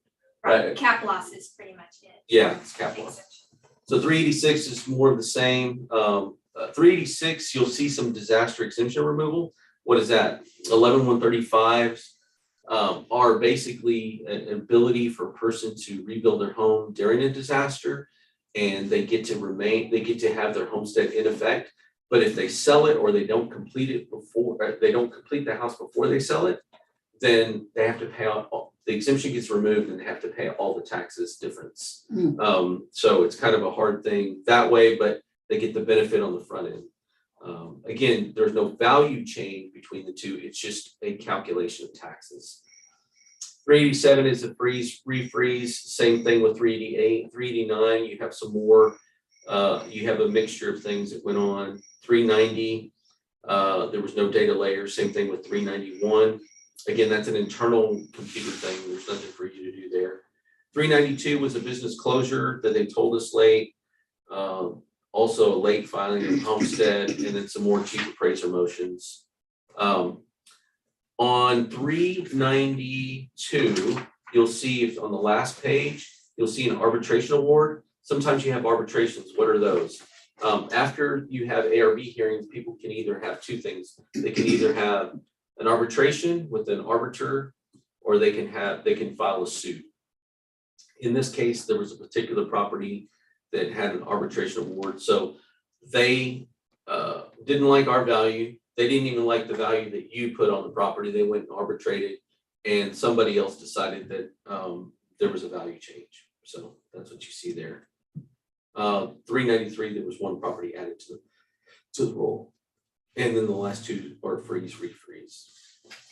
That is it. And then there's a detailed one that you can scan through. It lists all the property owners and their legal status. And we put that in mainly because the tax code requires it. Would that be included? And that last thing goes into something. Yes.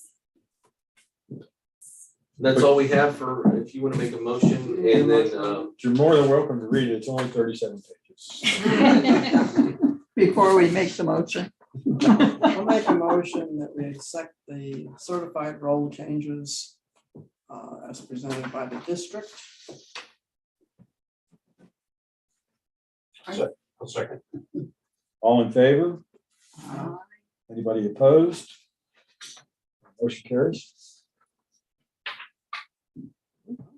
Okay, there's Sorry? only one more item. One more item, I think, Other than adjourn. all business. Yeah, the old business that you have, and you can, I can read this real quick and then you can decide, y'all can decide what to do. The old business has to do with something that was received on December 6th, and it was directed to Mr. Powers. I am inquiring to why my tax bill did such a great jump in the tax amount from last year. We were not able to protest the amount due to the time of COVID virus and sickness. The virus swept through my family, taking the life of my daughter on 9/1/21, my husband Jerry on 9/22/21, and my son and I survived due to the grace of God lingering effects. I'm tempted to pay my tax bill. I was very surprised at the great difference in the amount of tax years. Would be so very grateful for any explanations you might provide. I am 85, not able to drive Rockport in solving this. Thank you so very much. This matter. They have their phone number and their email attached. That is on December 6th.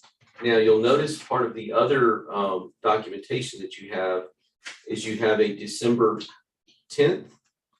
Good morning, Mr. Hinkle. Another issue came up at the Aransas County meeting yesterday. I've attached a letter by a property owner. It's addressed to the district, but the salutation is to Mr. Powers.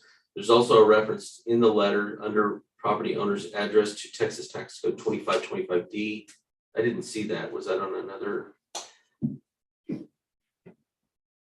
was on the, I think I saw it on the first letter, I can't find it. Where are we? not the first. Oh, this is our response letter. in the Yeah, back. ARB or something. Yeah, on December 16th, we wrote that the appraisal review board is in receipt of your letter What's this one? for account numbers 14-100 and 14-101. In the letter underneath, you wrote Texas Tax Code 2525D. The ARB would advise you to take the remedy for the 1/3 over for your non-residence homestead property and review completion. And then it's signed Charlie Powers. He attached a copy of the same thing for the 1/3 over, gave 2 forms for both those properties. Those are not filled out. And then you have the email exchange. We think that Mr. Sauls probably contacted the appraisal district wanting to protest her value and was advised that she needed to correspond with the appraisal review board and that a 2525D was the option for protesting at this point. The letter does not ask for a hearing under 2525D, rather it asks for any explanations that would help that you may provide. The ARB passed a motion whereas they sent a letter, decided to send a letter to you and ask for advice, possibly a draft letter of the correct response to Mr. Sauls. So that was Mr. Hinkle, to Mr. Hinkle. And then Mr. Hinkle replied to Val, I'm going to make some educated assumptions on this letter. I'm thinking she's talking about the 2021 taxes and further assumes that this property is not her homestead. And that being the case, she has the right to file a motion with the ARB to correct an error that resulted in incorrect appraised value. Obviously, the burden would be on her to prove that there was an error resulted in incorrect appraised value. Moreover, the error cannot be corrected unless the appraised value exceeds by more than 1/3. I would advise her to file the appropriate motion as contemplated under sections 2525D and request a hearing on the same. She should also be aware that the lake, and it goes on to talk about the penalties and stuff like that. But Skip basically said to Charlie, CC Charlie, that, hey, you should send the 2525 thing. And what you see is that was on the 14th, and you see on the 16th, Charlie actually wrote a letter back to these people and gave them the 2525D things for which we don't have anything filled out. Is that correct? Correct, we didn't receive it. So it's the whole business is probably, you started to handle it last time. Charlie reached out to Skip, and now you have to weigh in on whether you should grant the hearing. It would be the district's position that they didn't file a 2525D, and we gave them the stuff early. Yeah, let me verify we don't have anything from them on the 2525D. Particular ones. This Mr. Sauls and this Sauls. Yes.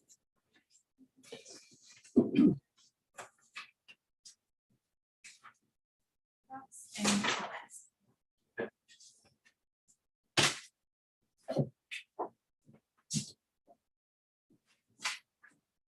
So it seems like that one's complete unless you want to send anything else to. There's no other old business you need to take. You've responded to them. We need to, any motions on any of this? I don't think so. I think that you've already responded to Yeah, them. we've done all we can do, They're right? finished, right? Yeah, but it was old business that wasn't quite resolved by the time. But we The had old, last meeting. the old ARB finished kind of up and then the new ARB. Okay, I believe we have covered everything. So at this point, I will entertain a motion to adjourn. Is I make a motion that we adjourn. I second. anybody opposed? No, me, you need to. Long and good I day. want to stay at home. Oh, And the candy's good. we always, Thank you. Sal always keeps it full. Thank you, everybody. Yeah, Good to meet you all. it's a good start. See you next time. Good start. We'll see one another on April 11th. April 11th. 8:30. I actually didn't go to And we take it, sorry, leave this here. You can probably, Beth wants you to leave it here. Okay. She takes them up and then she puts it out with fresh, like she Okay. has fresh pins and she doesn't like you to take her pins and her tablets because Okay. then they never come back. That's true, they don't. Okay. You don't really have to do anything. This is my stuff. Think Blake's gonna make it back into Yeah, the Beth, Stanley Cup? Thank you. Nice You to know, meet I you. doubt it. It's genius that they. They was doing very okay. well. Huh? About 2 years ago. I guess I was in one of the- Oh, did you really? I brought my property in. Good. Both were out That there was the anymore. happen. Oh, good. It was classified as good now. Oh, there we go. We're good. Yeah. Good, good. Right. Nice to meet you. Take care. Okay, see you soon. All right, thank you. Okay.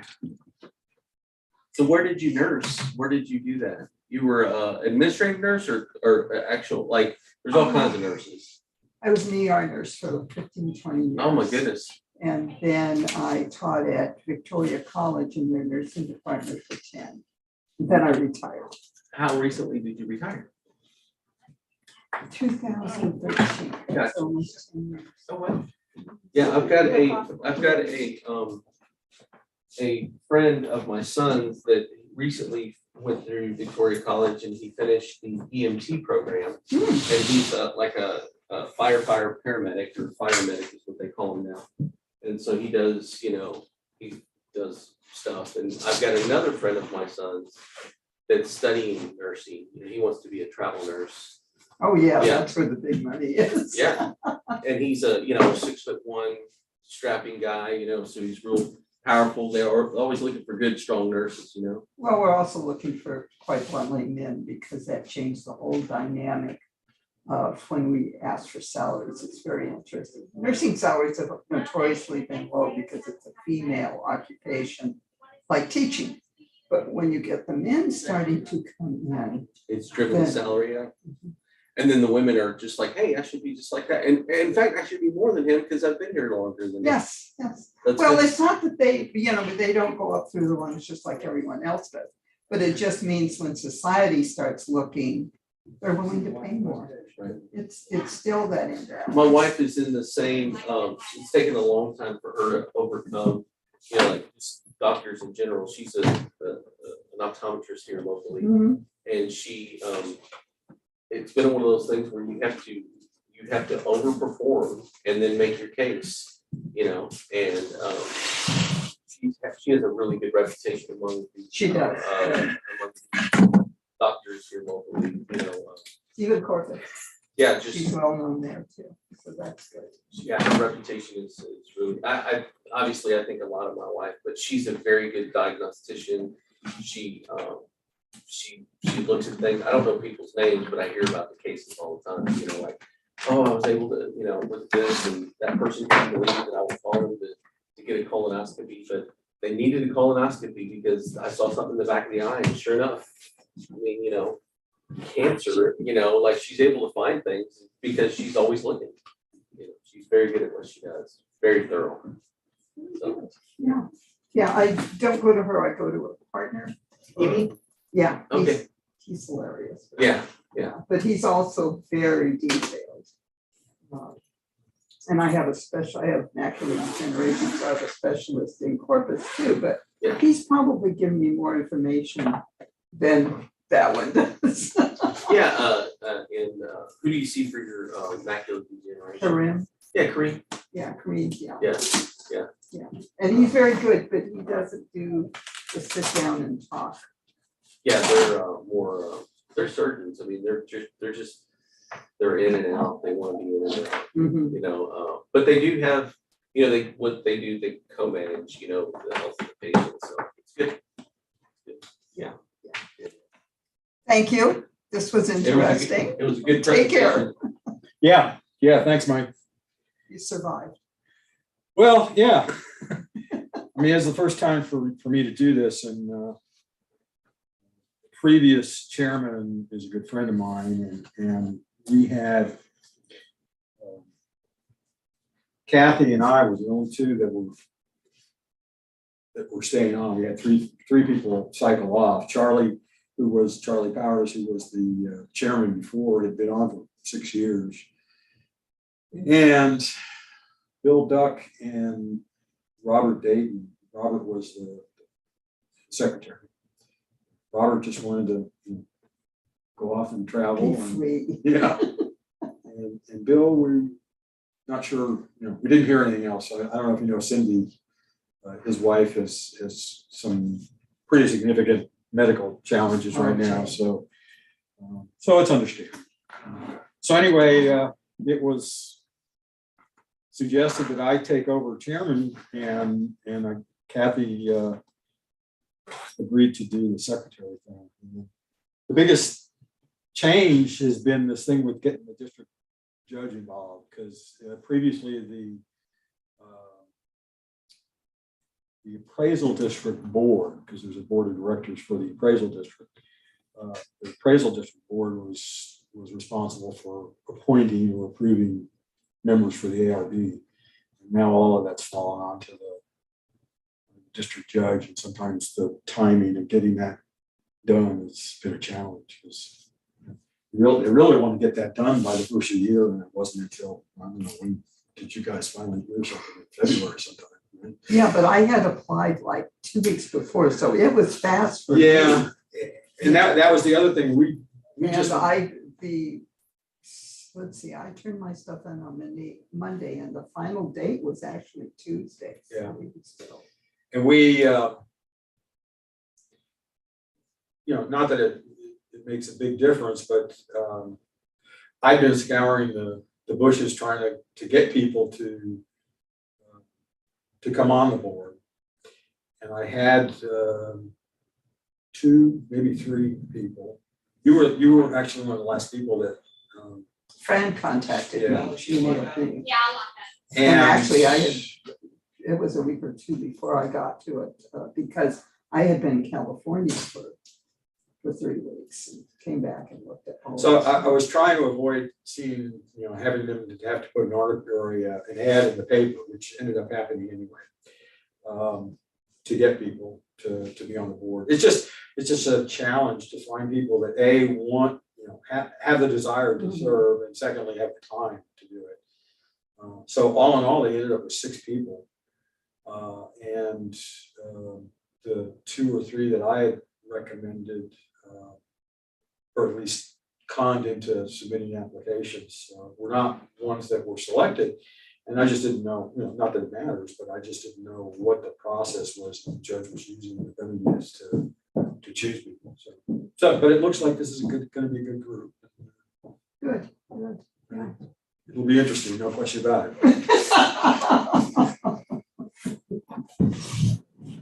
Yeah, I think what I'm gonna have to learn is you gotta draw a line somewhere, and that's hard to do. It is. And, And I go through my mind, well, they didn't do that. yeah, that's. And so you pay for your mistakes. It seems callous at times, but at the same time, it's just, what are you gonna do? Well, that's it. If you do it for one, then you've got to do it for them all, and then that gets to be horrendous. Yeah. Right. Yeah. Leaves you open to challenges, right? And how come you did it for him and not for me? Kind of thing. Yes, yes. Yes, that was the one in teaching. It was drilled into my little head, not by my cohorts, but by the students. Well, you did it for them. So you learn real fast. As we used to say, every rule that we have in that department has a student's name attached to it. Lived on in infamy. Oh, yes. The Johnny Smith rule, yeah, remember Yeah, that one. exactly what we had. All right, well, it's good meeting you, and we'll see you on the 11th. Okay, take care. Thank you. Bye-bye.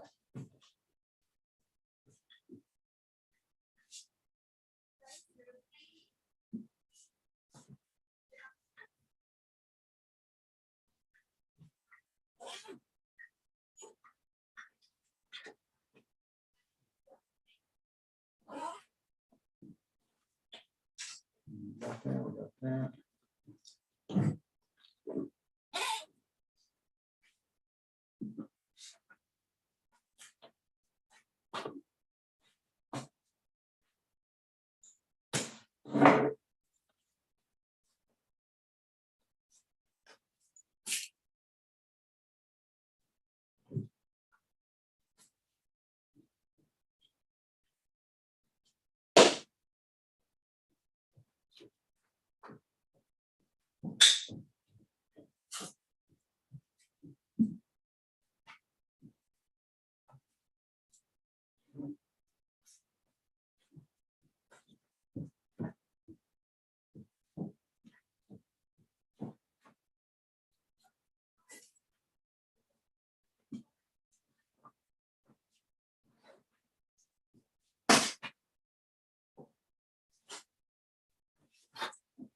I'm falling apart.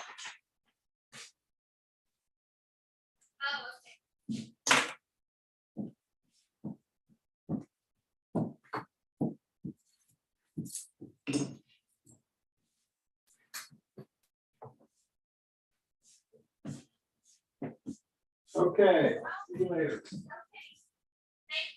Yeah.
So did you go get some lunch or did you just run around the corner and wait for somebody to leave so you could get your parking space? That could go either way.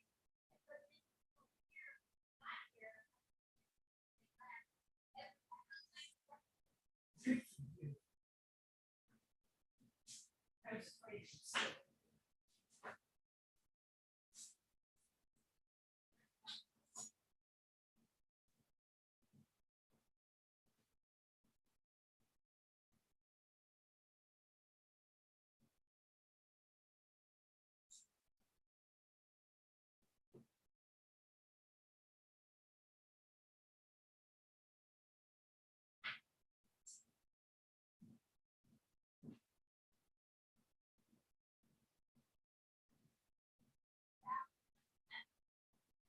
I saw her, yes.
It is for the seller.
Oh, yeah.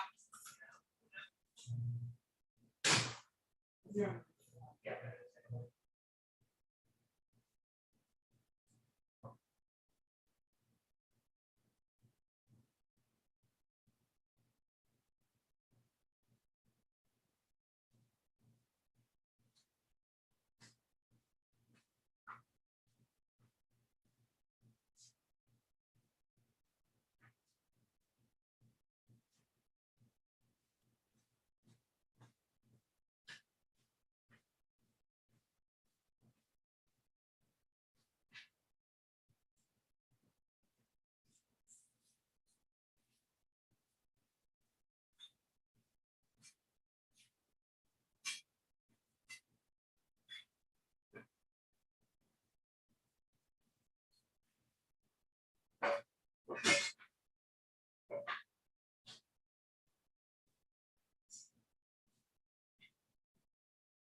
Just got mail.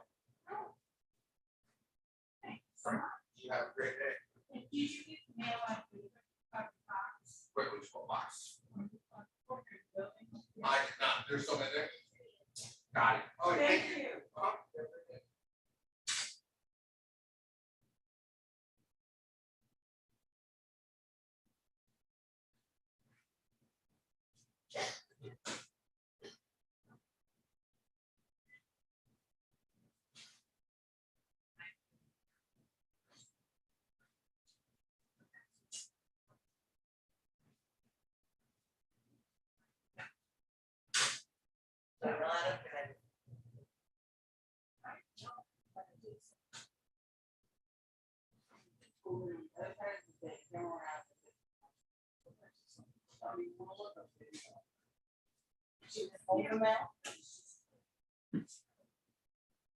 Yeah.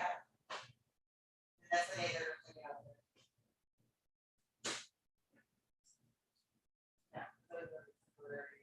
So you really only said no way. Yeah.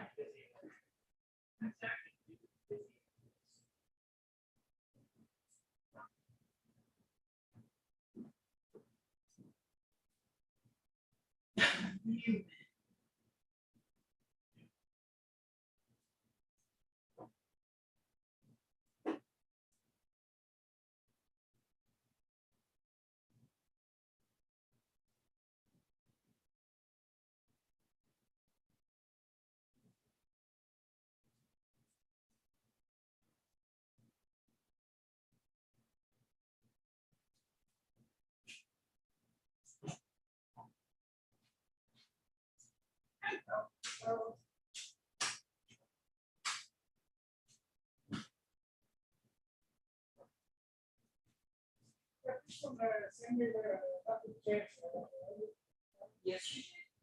That's every single year.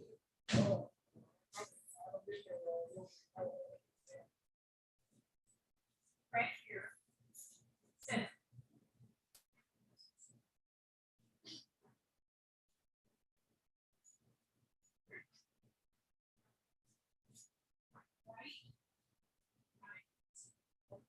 Right. Says by putting a check in this box, it's the same as last. So you put a check in the box and then you sign it. And then you're done.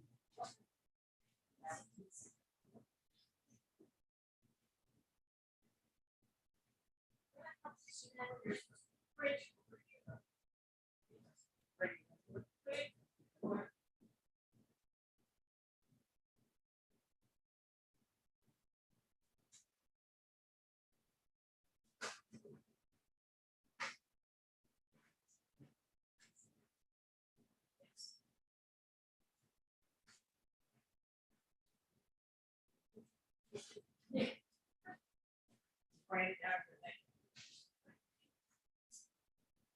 It's all right. Okay, thank you.